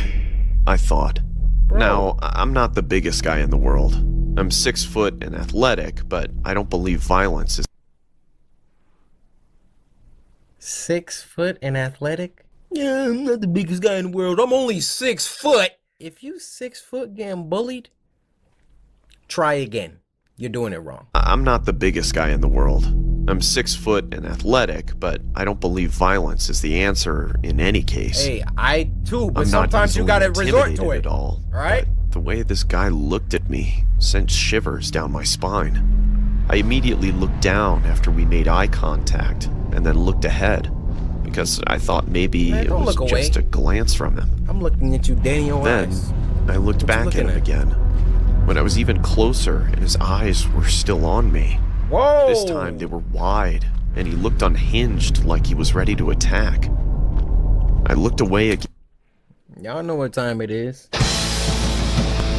When I get into this stance, somebody about to wake up on a drug. What you think, I'm supposed to be scared of you? Huh? Corvette. Because at this point, I felt I had to ready and prepare myself for a potential confrontation with this guy. Get ready. Don't When I look was away, close man. to him, I looked back again, and he took a step forward, watching my every move, looking me up and down as if he was assessing my weaknesses. As I approached the top of the staircase, he was turning his head as I moved. I knew that this was not normal behavior from him, or anyone for that matter. I thought I have to address this, because he's freaking me out. You already passed so I him. stopped, met his gaze, and pointed my body towards him just before I went down the stairs. And I calmly asked him, "Is everything okay, mate? Can I help you with something?" Nothing. I got absolutely nothing as he looked into my eyes. I could hear his fast breathing at this point through his nose, and he looked like he was having some sort of episode. So I moved on and quickly went down the stairs. Get out of there, man. What the f has gotten into this guy? I thought. I almost felt bad for him. At the halfway point of the stairs, I looked behind me to see him standing at the top, looking down. You feeling directly froggy? at Then me leave. again. I could only describe the look he gave me as bone-chilling. He looked like a predator that had found his prey. I kept moving as I didn't know if this guy had a weapon or what his intentions were at this point. When I got to the bottom of the stairs, I turned around again. And to my shock, he had walked 4 to 5 steps down, still standing and glaring at me with the same disturbed and angered look. He was clearly stalking me now. Yeah. I could feel my heartbeat in my ears, and sweat was forming on my forehead and palms. Luckily for me, the platform was very busy, and the tram I needed to catch was approaching. So I quickly immersed myself amongst the crowd of people getting onto the tram and found a seat. Bet. Wouldn't you know it? Simpsons. When I sat down and the tram started moving, I looked back towards the bottom of the staircase, and there he was, just glaring at me with this horrific, sinister grin on his face. Who wronged you? I did not feel safe. The entire journey to the city, I felt on edge, anxious, and all I could do was think about that guy. When I eventually got there, my friends automatically picked up on the fact that I seemed a little off. Yeah. So I told them about the situation I was just in, which they just dismissed, saying that I was probably just being paranoid and that he'll be gone by the time I get back home. Well, why don't you come with me I then? agreed with them because I realized that he is usually only there during the daytime, so I enjoyed the night. We all drank, laughed, and even met some cute girls. Before I knew it, I was hammered, to the point where I had to look at my phone with one eye closed. My balance was off, and I felt like I could throw up at any second. It was around midnight and time to go home, so I said goodbye to my friends and arranged to meet the next weekend due to the success of this one. The last tram was approaching, and I had to run drunk as a skunk to make it in time. I got onto the tram, and when I got a seat and caught my breath, I remembered what happened at the tram station on the way back to the city. I felt sober suddenly, and I was honestly on the verge of an anxiety attack, until I remembered that I never usually see the guy late at night, which was comforting for the remainder of my journey. The tram arrived at my stop, and I got off. I just stood there for a second, surveying my surroundings. The platform was empty. The skies were clear, although dark. The air was warm, and the only sounds were the nearby traffic and the tram leaving the platform. I remember it like it was yesterday. I looked towards the bottom of the staircase and the platform leading to the street, and I took a deep breath. I approached the stairs and looked towards the top. Much to my relief, he wasn't there. He laying Stage down 1 up over. there, so you can't see Stage him. 2 was easy. Get to my building, which was about 150 meters away from the stairs. Okay. As I slowly walked up the stairs, trying to make as little noise as possible, my heart was in my throat. All I could think about was what I would do if he was there. Bro, But I was there, drunk right? and I didn't think fast enough. I arrived at the top and looked to my left, and what do you know? He's there. And as soon as I look at him, his head snaps, and he's looking me in the eyes with the same terrifying look, almost foaming at the mouth like he's won a prize. Down. He stands up slowly, and turns to face his body towards me. At this point, I realized how tall he was. About 6'2".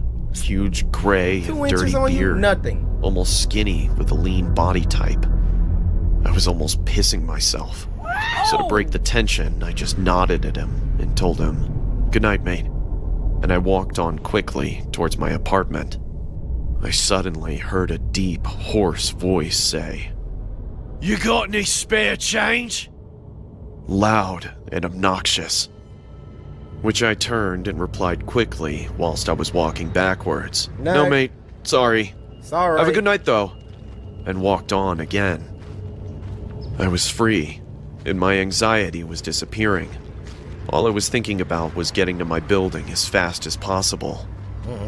Then, I heard what felt like the loudest, most aggressive voice ever. "Hey!" I stopped, and I turned around so fast because he made me jump and scared me. He was holding a knife, and it was pointed directly towards me. Run. The nightmare scenario was playing out now, and I held my breath as he walked slowly towards me. Run! I was definitely drunk, huh? sober now, Oh, and no, I he's weighed not. up the options. Run. I run and take a risk, Yeah. or I start to negotiate with him. I thought, there is an ATM nearby, I can get some money and just go home. He was around 5 meters away, with the knife pointing towards Yeah, me. because you're letting him walk I wasn't towards going you. to let myself die like this. He then said, "I'm going to ask you again. Do you have any spare change?" No, I don't. I couldn't tell whether I wanted to throw up or cry, but I had to get out of this situation. No one else was around that I could see or hear, and it was on me to get out of this. I said to him, "Look, there is an ATM." I couldn't even finish my sentence, because he had thrown the knife at my face. It hit me just above my eye, cutting me on my eyebrow, taking a chunk of skin clean off, and there was blood in my eye, partially blinding me, and there was blood all over my face almost immediately. I was blinded and breathless. I fell to one knee in shock, and I barely saw the knife in front of me on the ground through my drunken, shocked, and partially blinded state. So I reached for it as fast as I could. But it was too late. He had already picked it up and tackled me to the ground. I yelled a guttural and deep shout for help down the street as he tackled me, holding the knife. A sound I didn't know I was capable of making. But this dude says some. That's the only sound that will probably just come out of you in an emergency situation. You never knew you could make that sound. Did you hear what I just produced? Never in my life have I made that sound. Adrenaline was coursing through my veins now. He had the knife in his right hand and plunged it down towards my face. And the only thing I could do was put my hand away. I screamed in pain as the guy was on top of me. He had put the knife clean through my hand, in between the knuckles of my middle and index fingers, to be specific. I started to push back, realizing how much stronger I was than him. Get me! The tip of the blade was about 5 inches from my face, and then a miracle happened. I heard the voices of a group of people yelling. Hey, stop! Accompanied with their fast-running feet towards me on the tarmac. The guy's grip on the knife was weak suddenly, and he looked behind himself, clearly seeing the group approaching. They shouted again, yelling, "Get off him!" And he jumped off of me. Unfortunately for me, he took the knife with him and ripped it out of my hands as he jumped to his feet and swiftly ran into the nearby woods. There were 5 people in total who came to my rescue. 2 of them initially chased the guy into the woods before I shouted, "No, he has a knife!" And hearing me say this, they let him go and started to call the police. That dude look like Naruto. This incident changed me for the better, and I wake up every day appreciating everything in my life. After the incident, I was rushed to the hospital and I had surgery to reattach the nerves in my hand 2 days later. The guy who attacked me is in prison now for attempted murder. Good. The police showed after the incident within 5 minutes, and full credit to them. They found the guy hiding in the woods, still holding the knife behind a tree, and they managed to subdue and arrest him on the spot. He was on a cocktail of drugs, and he openly admitted to the police that he fully intended to kill me if he had the opportunity. But this incident was simultaneously the best and worst thing that ever happened to me. How? The best, because I appreciate life so much more now. I talk to those I love every single day. All life is precious. Tomorrow is not guaranteed, and we are all mortal. Stay safe and alert, and do not waste a moment, as you don't know who's going to be waiting around the corner. Yo, he was speaking facts at the end, though. That was amazing. Well, guys, this is a 10-week. I really liked every single video. We had some weird...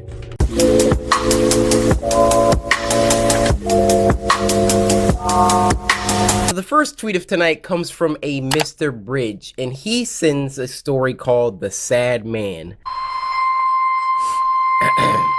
by Jake Llama.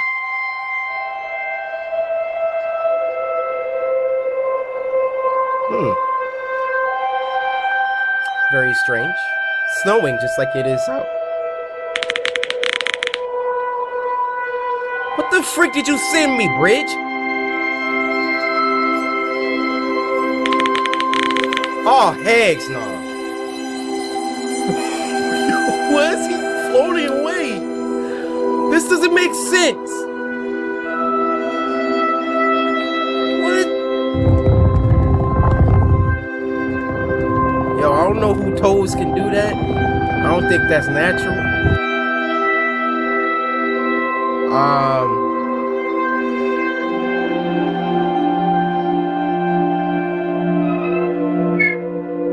Look, I would feel more sad if his face wasn't the opposite of that. But I guess he's alone. Ew? Is that what he sees in the mirror? Oh, he's wearing a mask. What are you doing? Oh my gosh! Oh my... What the freak are we watching? Oh!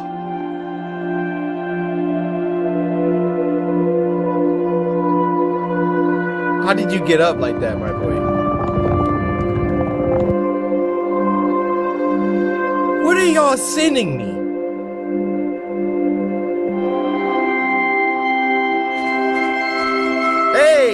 Not alone anymore. There you go. This is a friend. Don't kill them. Oh, he's like, hey man, what happened? Let me help you. Yeah. Please don't kill him. Okay. Look, man, I don't know what's about to happen.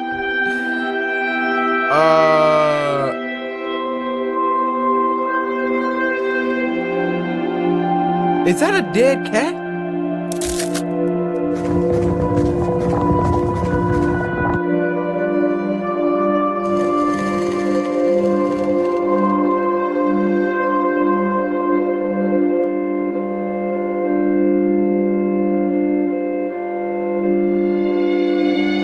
What are you doing?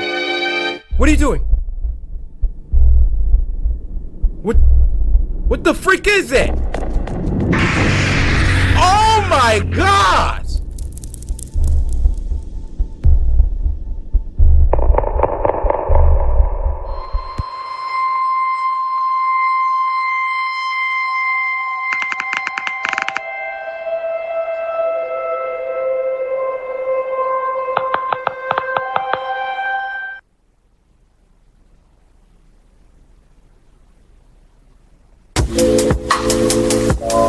What the freak did we just watch?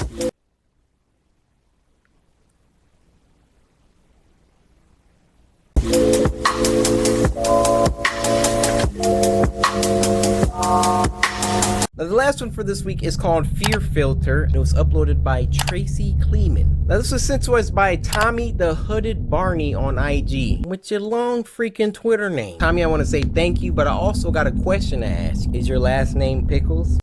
Pick! Lucky Cat Productions. Johnny, you've got to go to bed. There's nothing to be afraid of. I promise. If you get scared, I will be right outside until your parents get home, okay? Bet. I'm scared now, Bye. so. Fear Filter. See, all y'all messing around on Snapchat, this for you.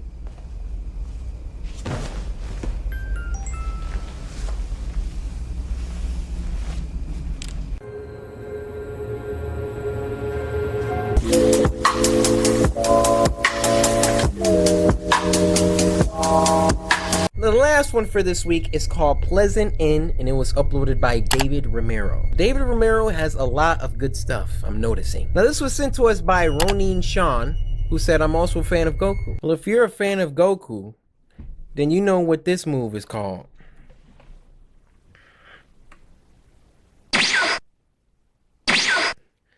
I'm back. Went to go grab me a snack. Uh-oh, it's about to be lit. It's David Romero, guys. Y'all know what time it is.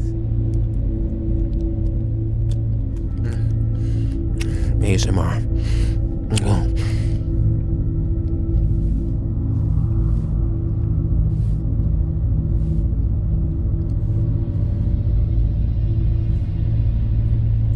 Unsettling off rip.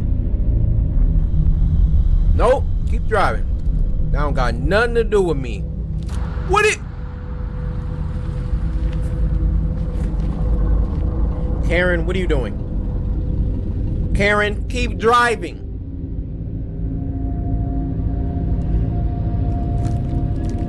Can't mind your business, huh, Karen?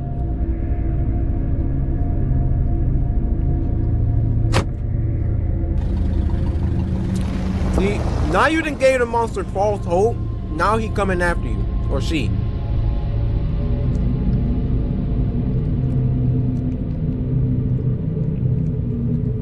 Guys, I know I'm chewing a lot. I'm trying to finish it. All right, I'm sorry.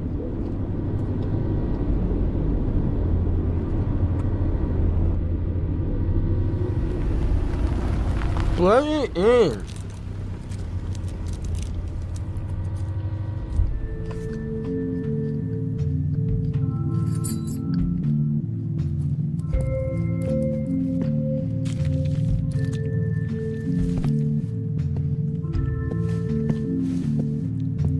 Something bad gonna happen to her. She shouldn't have stopped. I would have acted like I didn't even see it.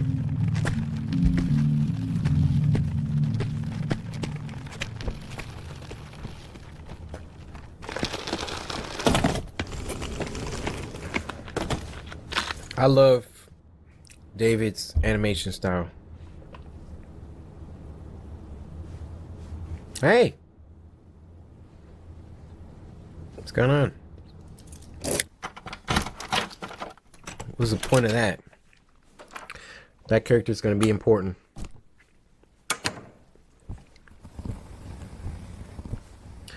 Let me ask you a question, guys.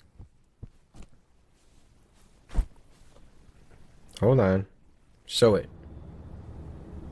That's good enough. What's the first thing you do when you check into a motel or hotel, whatever? It don't matter. Close the curtains and lock the door. And that's facts.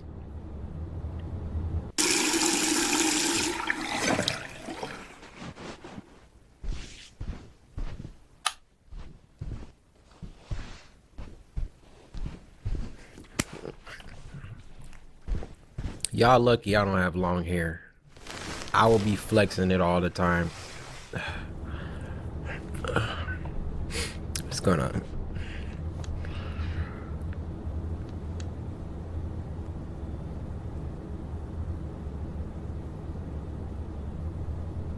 Oh, heck no. That's that girl from earlier.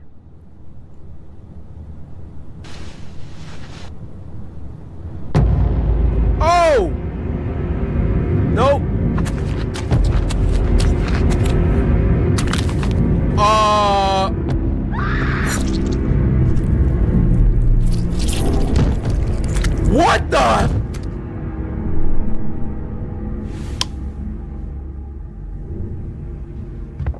Your dang curtains is open.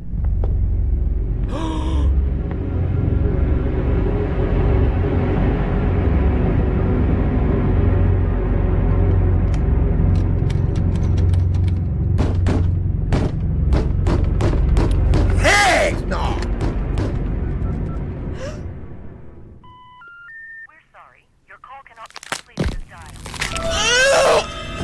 What? Oh my gosh! Look at him humping the glass!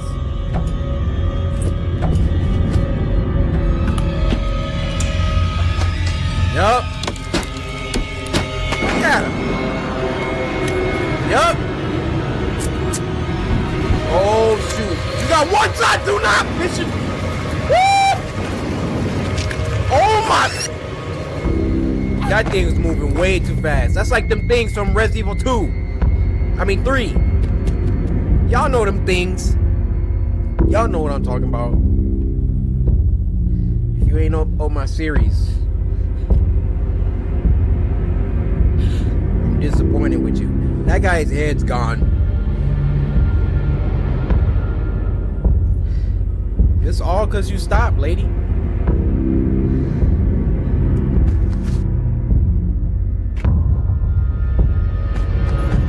Get in, get in! Let's go, I'm out.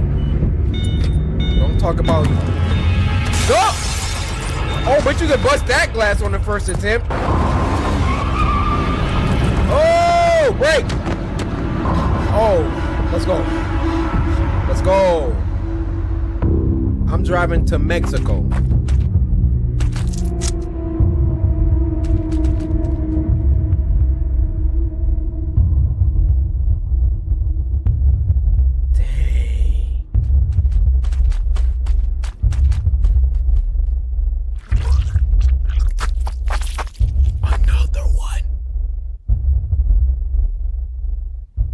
Oh, it went inside of him.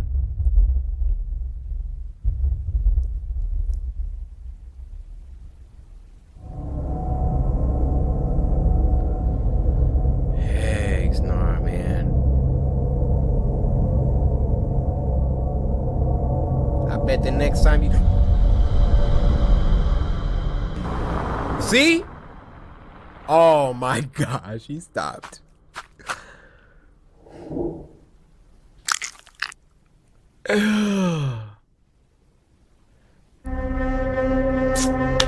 David is a G, bro. Alright, you guys, we're gonna end it there for this week. This was a pretty strong week.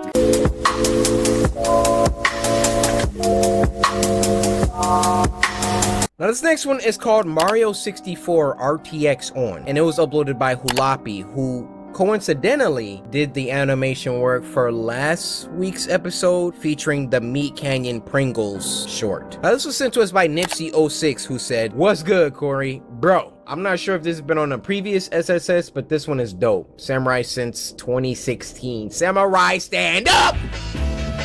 Stand up!"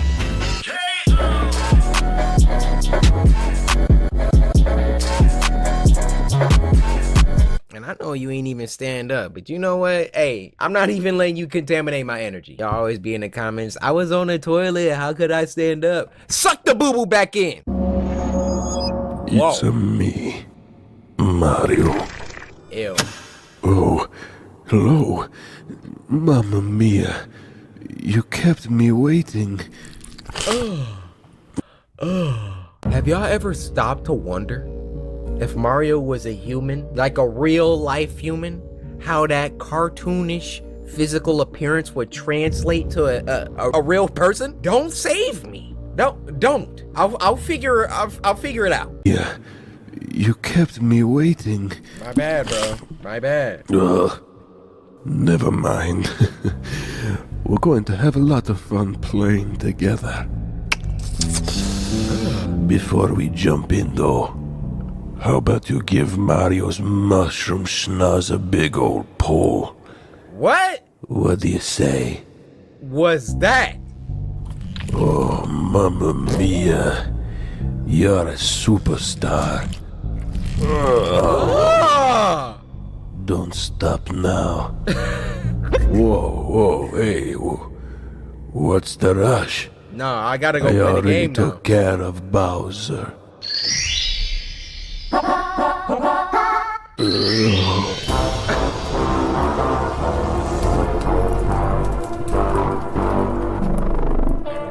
Something's wrong. I don't remember it looking like this.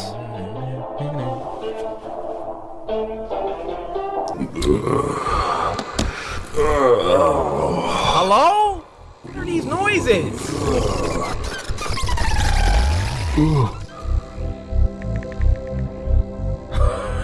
He Google searched it. You took too long, my friend. Holy Mario all powered up. Now the real game begins.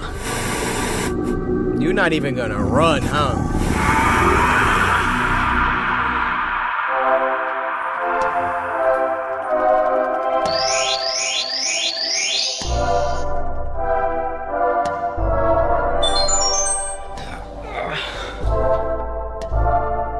Inside of the game. Don't take a maze lunch. Oh!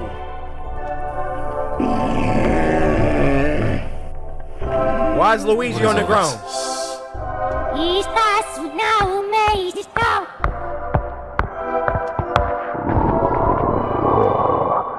Is it him? Wahoo. He told you to shh. What?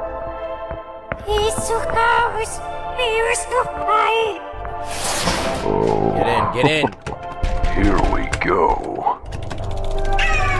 This is incredible. Mario time. What about you? What about all of you?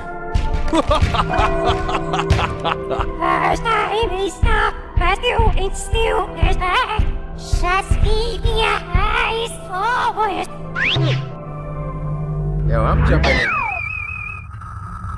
Don't tell me that was a trap.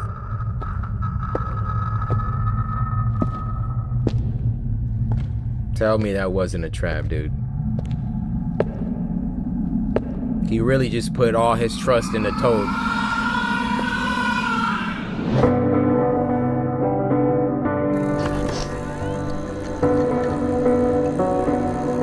What?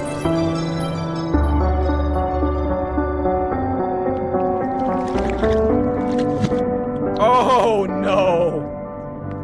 That was. Here we go. Oh. He got finessed by Toad. Here we go. Oh!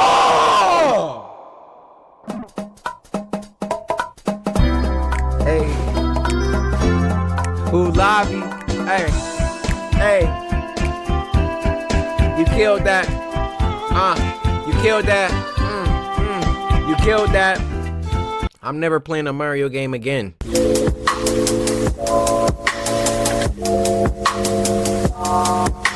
Alright, this next one's already giving us warnings, and this one might get a little crazy. This is called the Form 6 Shenthroat Horror Clay Animation by Nario Maru Darkside. Now, this was sent to us by Casserole Oven, who said, "Hey Cory, I hope you like what you see. Viewer discretion is advised."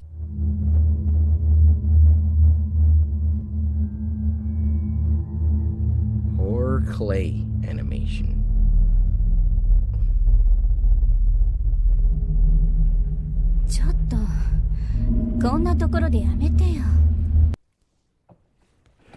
Anime? いいじゃん。みんなこんなとこまで来ないだろ。 Oh, what y'all doing? Oh! Hold on. Wait. Hey! なんだよ、別にいいだろ。 No! She said no, sir! 汚れるでしょ。どうせうちに泊まるんだからいいじゃない。他にすることないの？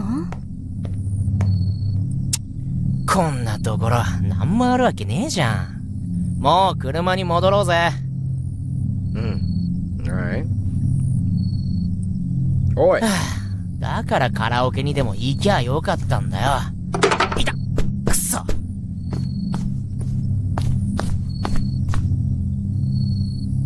行かねえの？ Hello? 先に行ってるぞ。たく。バカ。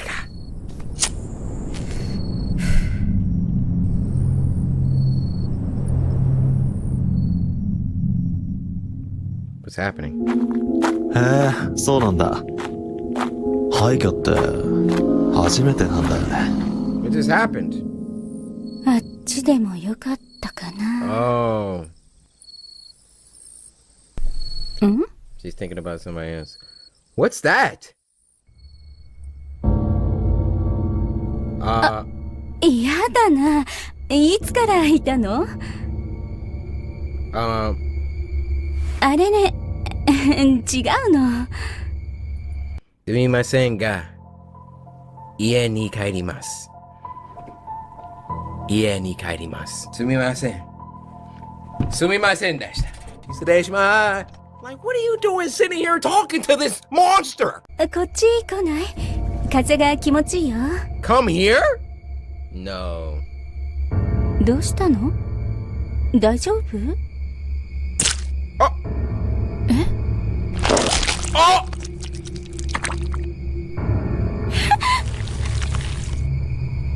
うわ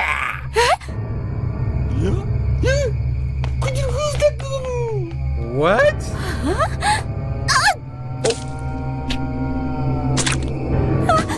Wait, what?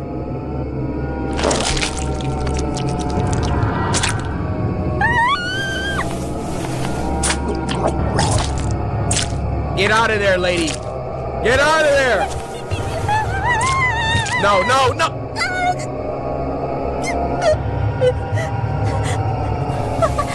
Fart it out. Fart it out.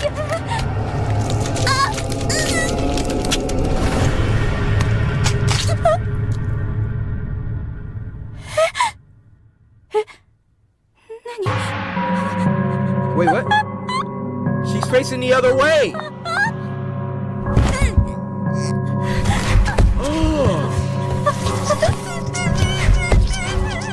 Oh no, oh no, oh no. Oh no. Oh, that's unfortunate. Oh my word.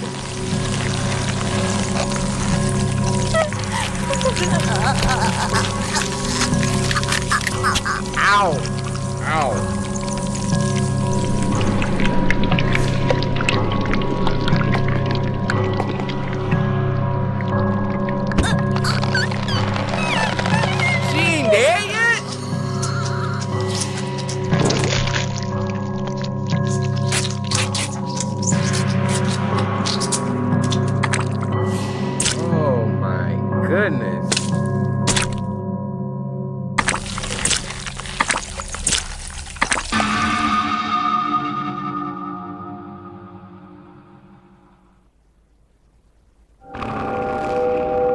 Yo, what was that thing?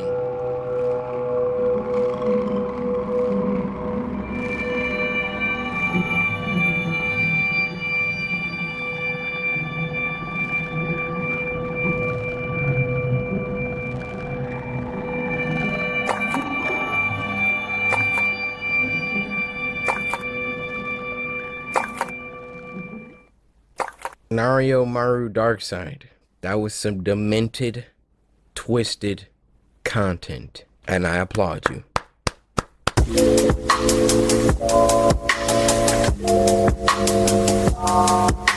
This next one is called 3 Squid Game Horror Stories Animated, and it was uploaded by IMR Scary Tales. Now this was sent to us by Amari, who said, have you finished the show? Yes, I did finish Squid Game. Mwah. Magnifique. Also, Ho Yeon Jung, if you ever see this video, please follow me on Instagram. Red light, green light. We were laughing and drinking when Cory...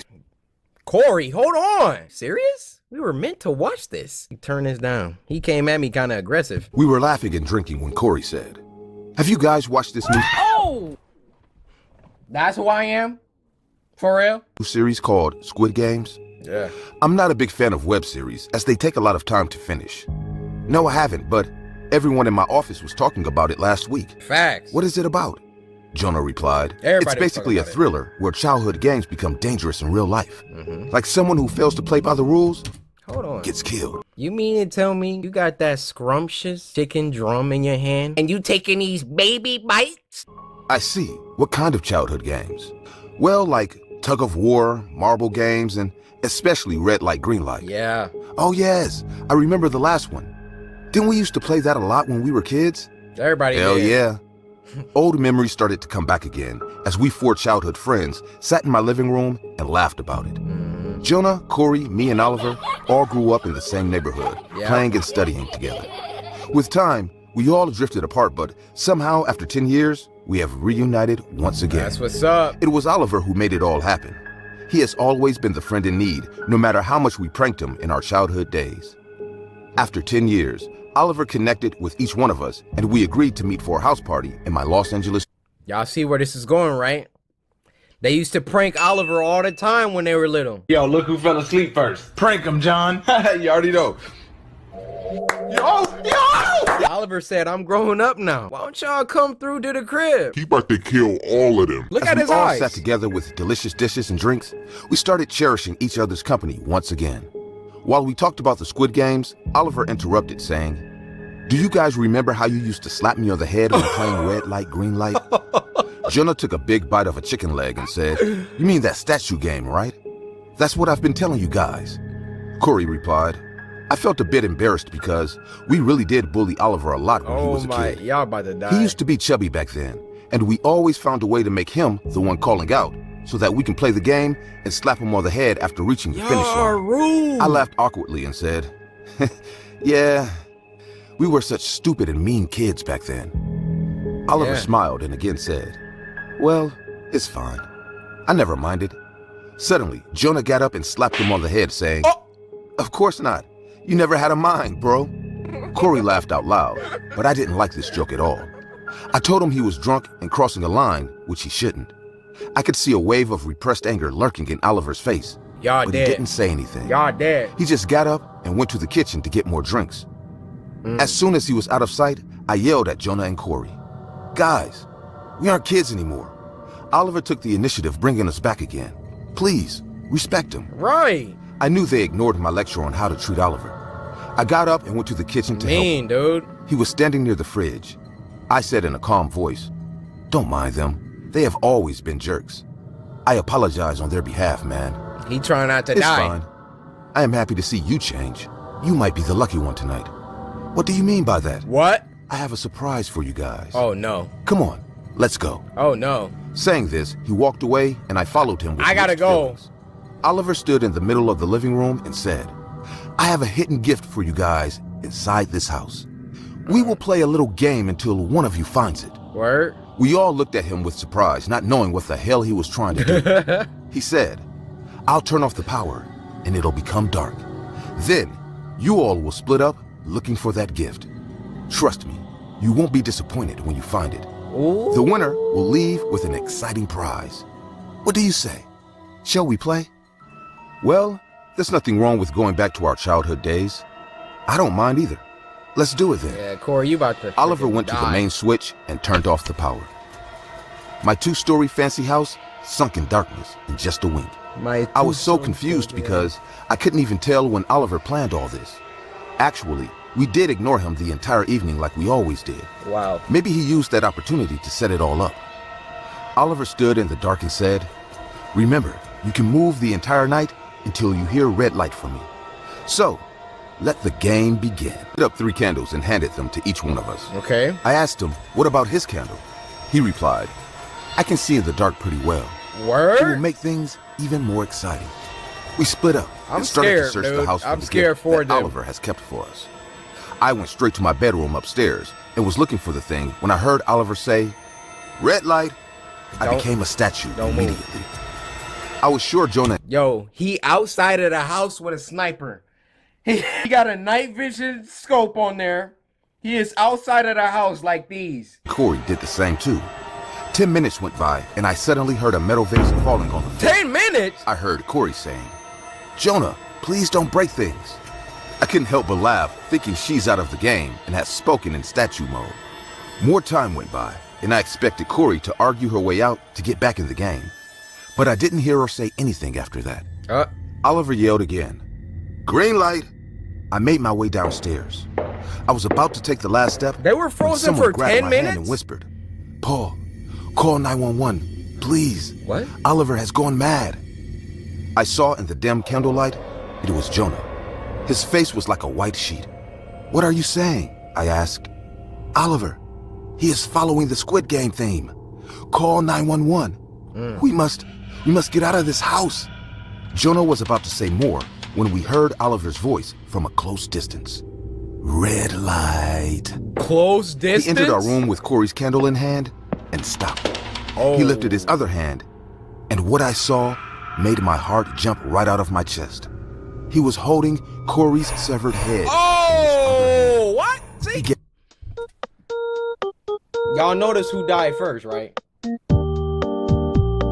And she wasn't even black. With the sickest smile and said, "She moved. She lost." Oh. Fair enough, right? No. She won't be able to slap me in the head ever again. I told y'all. I told you. I stood there in complete terror because by that time, I have understood the rules. Yeah. If I move now, I will be his next victim. Jump him! Jonah also stood like a stone as Oliver gazed at us from head to toe, then turned around, facing the wall. He said in a creepy voice, "Green light." We running right towards As soon as he said you. that, Jonah and I ran to the main door like scared little kids. That's locked. I twisted the doorknob, and it didn't open. Yes, it was locked. He locked it right away before any of us could notice. I couldn't go on with this insanity anymore. I ran to the power box and turned on the lights. As the bright lights hit the floor, we found Cory's headless body. Oh my gosh! Blood was flowing from her slashed neck effortlessly. The entire mattress was red. I screamed, "Oliver, why are you doing this? You have to stop this madness." Nah. Just then, I noticed a box wrapped in a shiny cover, placed under the same couch Cory was lying on. Before I could contemplate on this thought, Jonah grabbed my baseball bat from the corner, and just then, Oliver yelled, "Red light," and turned around. Even though I paused, Jonah rushed to Oliver to attack him. Oh. But before he could reach him, Oliver took out a pistol and shot him right in the middle of his forehead. Oh! Splashing a lot of blood and brain matter, Jonah's lifeless body fell on the floor, creating a loud thud. I stood there, trembling in fear, not saying a single word. Two of my childhood friends are dead in my own home, and their killer was another childhood friend of mine. Oliver smiled at me and said, "I told you, you'll be the lucky one. I will turn around for one last time so that you can go ahead and grab your gift." He faced the wall again and said in a calm voice, "Green light." I lunged to the couch and took out the gift box. Something inside. I see many of you commenting on my videos that this channel deserves 1 million subscribers. But I also see the percent of people who watch my... Hey, you see that? Y'all go subscribe to IMR Scary Tales. Now, as I was browsing the Spooky Scary Sunday thread over on Twitter, I came across this painting CoryxKenshin video, which has 330 views. We about to run these views up. Hey, it's me, Nala, like the Lion King, and this is my channel. Nala? Did you say Nala? Hey, it's me, Nala, like the Lion King, and this is my channel, DB Nala, done by Nala. Halloween is officially over. Let's just take a memory of what happened this past month. Let's take a look. Yeah, what did happen in October? That's right. I barely uploaded. He has like literally like 11 million subscribers at this point. Like, Nala. I mean, so he is one of my first inspirations to even start a YouTube channel. Me and my fiance, like, we literally religiously watch every video. We watch every spooky scary Sunday. So Nala, you probably gonna see this, huh? How you doing? You know, It's so crazy how like the internet works. Like now we're like forever connected. Like in this one moment of time where like you acknowledged me in this video and now here I am acknowledging you. Just thanking you for the support and let's just see what you painted. Usually I don't care about the backgrounds, but this one is going to be a white background, so we want to be careful. Okay. Oh, okay. Hold up.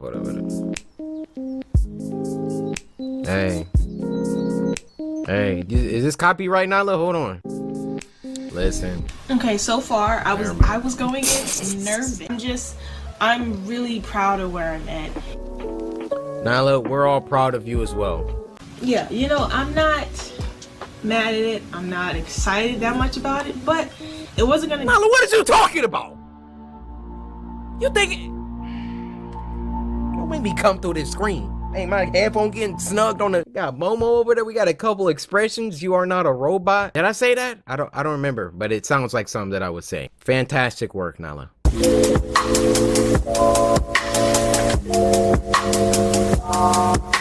The last one for this week is called Tormentor, and it was uploaded by Grimoire Horror, who we've reacted to the past and also made a short little 30-second video thanking me for reacting to them the first time. So actually, let's watch that. Now this video is called Kenshin, Lord of Subs. And bro, look at this! Look at Momo growing out of my head, the sinister smile, all white eyes with the sword holding it with my bare clawed hands. This is so cool. Hold up. Huge thank you to CoryxKenshin and all the samurai who showed up to support Grimoire Horror. Dude, you guys make good stuff. I wanted to make a nightmare portrait for the Shogun himself as a token of my gratitude. Yo. I'm about to start. See, why are you thanking us for?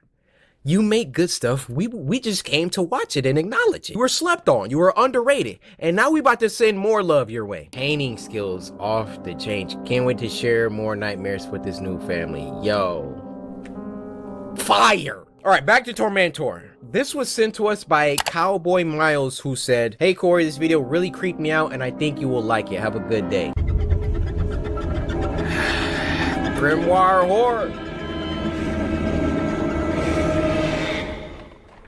Y'all just make good stuff. Look at this. Look at the production quality. Is that bear canister over there? The acting.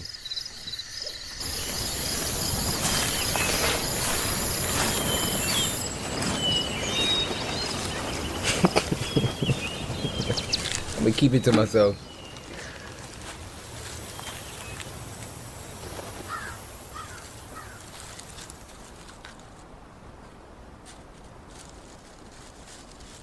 They got real quiet all of a sudden. I'm just putting that out there.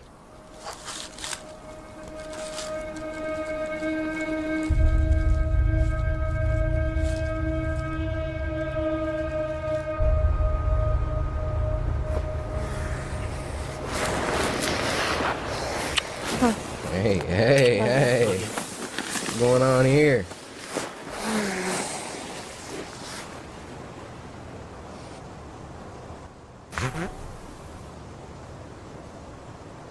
Did he fart?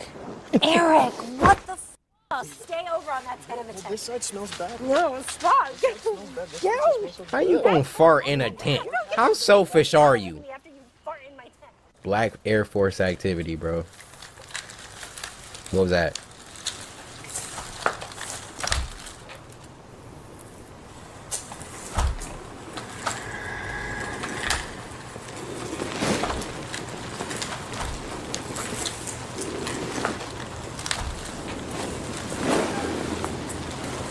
Somebody cooking?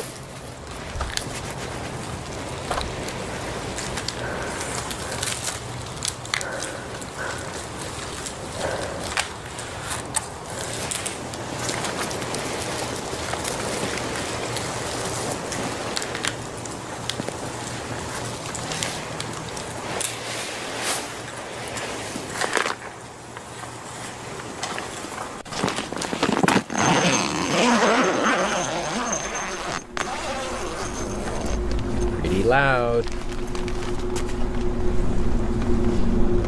See, this is why I can't go camping. What?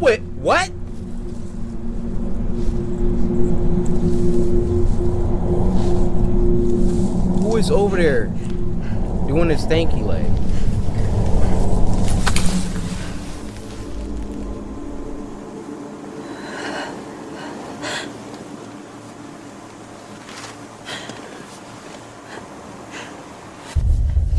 Oh. Oh.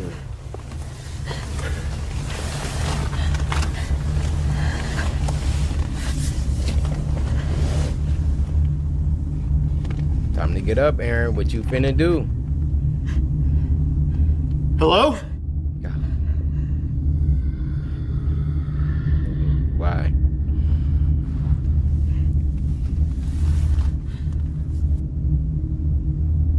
Hey, don't do anything stupid. We've got a gun.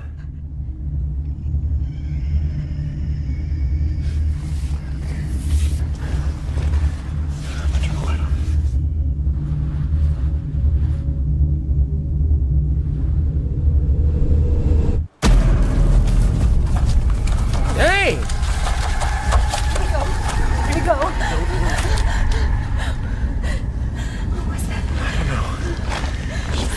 Whack job.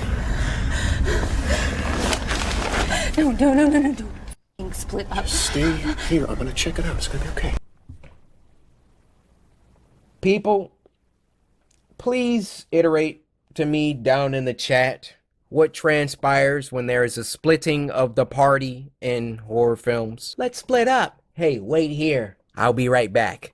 All famous last words. If I ever direct a horror movie, rest assured, it's gonna be the most realistic horror film of all time. No splitting up. You hear a noise, we leaving. The horror movie might be 45 seconds because they was just too smart. Stay here. I'm gonna check it out. It's gonna be okay. I'm gonna check it out. All right, Dave. Good luck with that.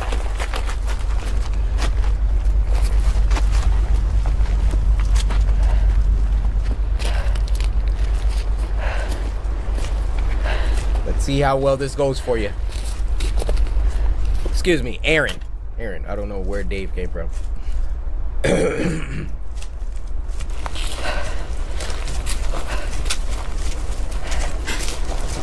Dang, and then she left anyway?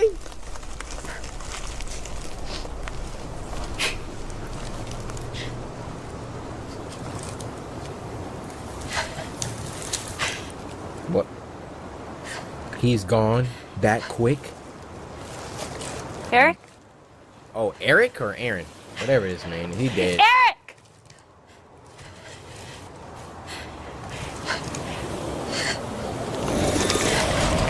Eric?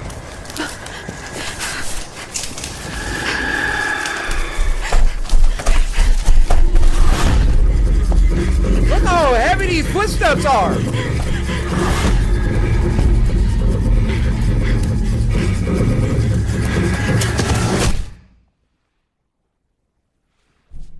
Don't roll the credits on me. I was about to say, she really got taken out by a rock.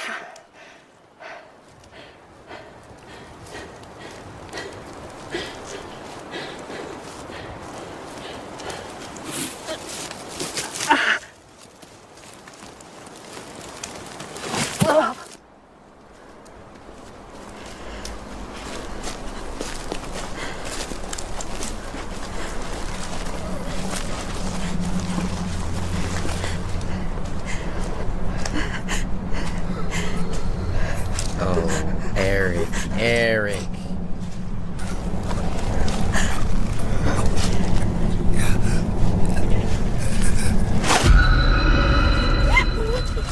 What? You got infected with the Las Plagas?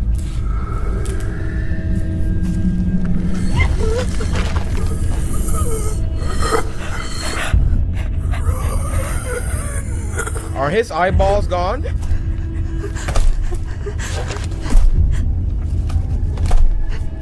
Oh, big boy. Oh my!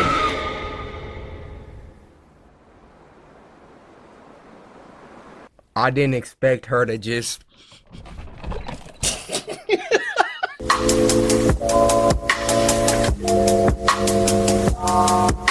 The last one for this week is called Hamster place that you don't want to go. Now I know that this is gonna be crazy. All right, this was uploaded by Lee Hardcastle, evil genius that created curtains. Y'all remember that one, right? I'm gonna be real. I'm scared to even watch this.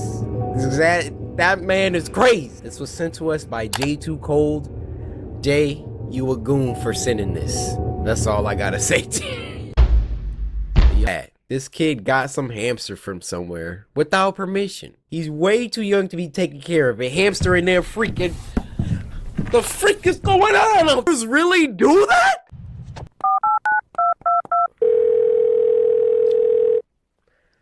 That kid there. FBI, open up!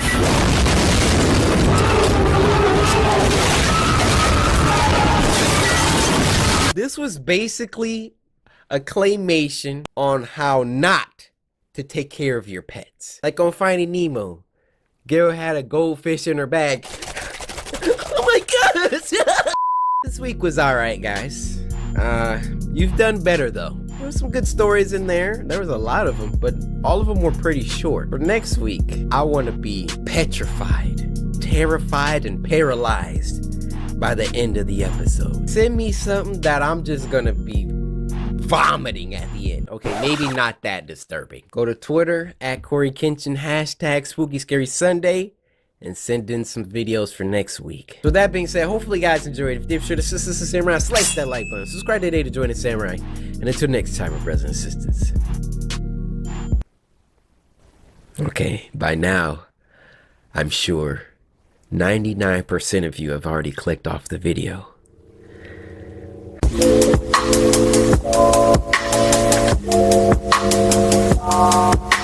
Now the first video of this week is called I Saved a Human Life Challenge, uploaded by Meat Canyon, featuring Mr. Beast. This was sent to us by Freya Valentine, who said it would be an honor to be featured on a Spooky Scary Sunday. Keep it up, King Samurai. Okay, Freya, you trying to butt. I would literally kill myself for a Tesla. What? Good boy. Oh! No. That's my daily driver.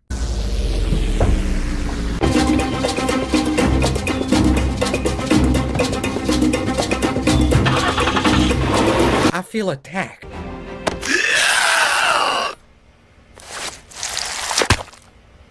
Man, I'm looking to play some Among Us with my boys. Nope. All right, dying guy, you gotta.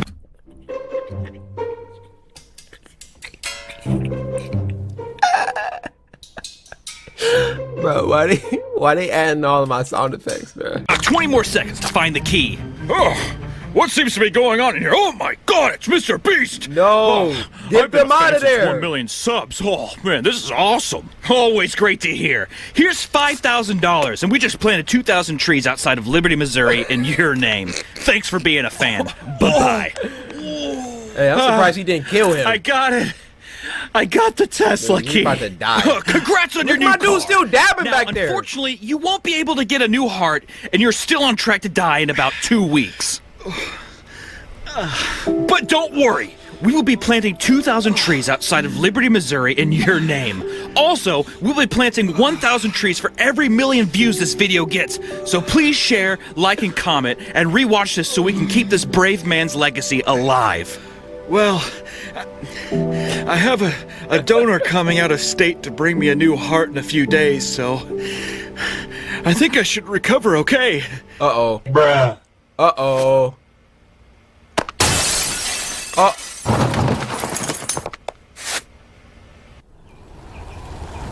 What? Today, I just bought this entire hospital. No! Oh my God!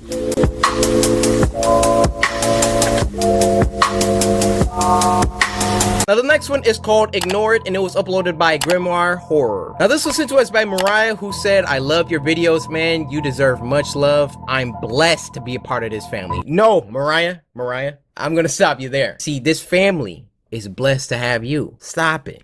Get some help. Also, can I get a birthday shout out? It's December 15th. Mariah, happy early birthday. Like, we're mad early. Like, you could have sent this in, like, maybe later. Chances are, would I have seen it? I don't know. Would have rolled the dice there. But hey, you secured it here. Happy early birthday. Ignore it. When your ex texts you. Hold on. Original Game Boy? Oh yeah, look at that TV. We're dated, boys. Justin, I want you to listen to me very carefully. The woman is back. What? Hey, you remember the rules. You must ignore her as much as possible, all right? Just like last time. Oh, snap. Look at her. Don't even think about her. Hey, look at me. I promise she's gonna leave, but only if you pretend she isn't there. Okay. All right. We got a mechanic. Promise me. Okay. Let's Don't join look your at mom her. and Emily downstairs for dinner.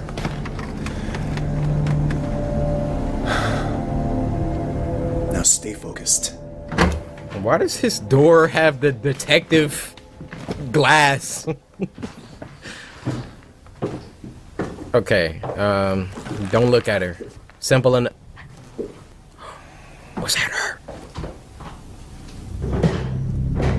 Don't look at her. She'll be doable.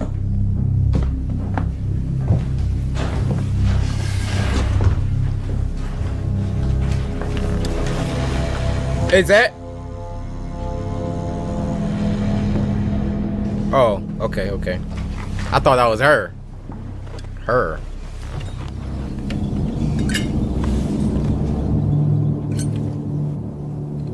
Go ahead, eat your food.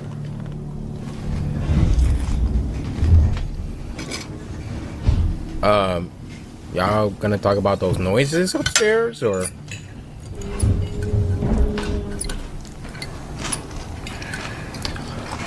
Emily, how did your algebra test go today? Dad, you're talking to me about an algebra test? Do you not hear that abominable giant walking around upstairs? I think I passed. I don't know. That's good, Em. It's good. She said she didn't know. How was that? The dinner is, it's great. Huh? Thank you. They couldn't eat out? Like, why did... Dad, I don't understand what's going on. Quiet, Justin. Pass me the salt. Why is she back? I said quiet! Oh my... Ooh. Okay, maybe they have to be there for some reason.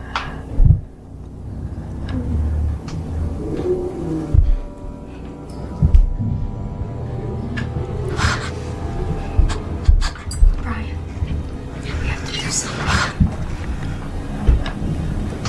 You are. This is the only way.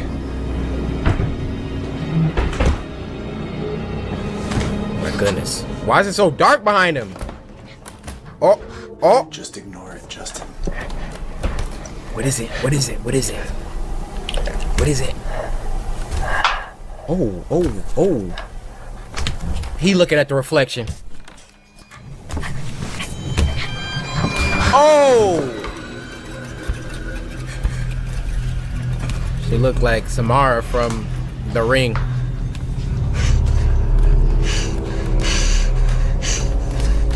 Hello? Oh! Ooh, she can touch us? No.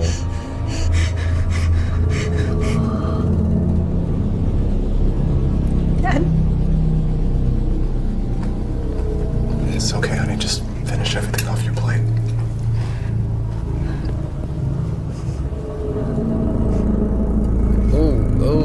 Oh, she's squeezing.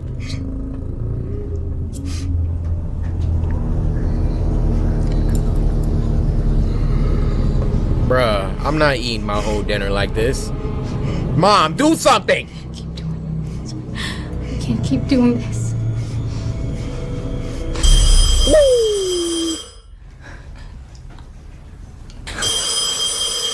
I'll get it. No, we can just let it. I'll get it. Uh-oh, what's happening? Eat. Like, does the demon force you to eat your dinner every night? He's trying to look out for your health, I guess. Mom? Leave us alone. Gail? Leave my family alone! Gail, come back to the table. Oh!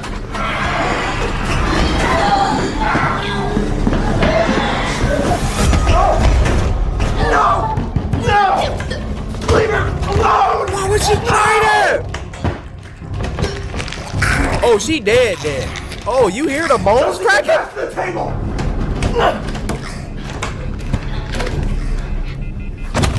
Yeah, she's out of there. Can we leave the house now, Dad? Like, why do we even have to be here? Oh my God! I wasn't expecting that.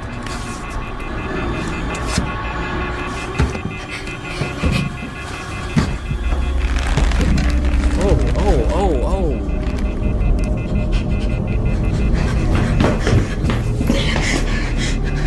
Just ignore it. Just ignore it. And where have you been? We're orphans. No. Oh! Sam and Jeff? Let me ask y'all a question. Why do y'all have 656 subscribers? Y'all are slept on. And then look at the top comment. Someone please send this to CoryxKenshin. They knew I was about to act crazy with this one. Guys, if y'all don't run up their subscribers to at least 20K, like, can we do that for them, please?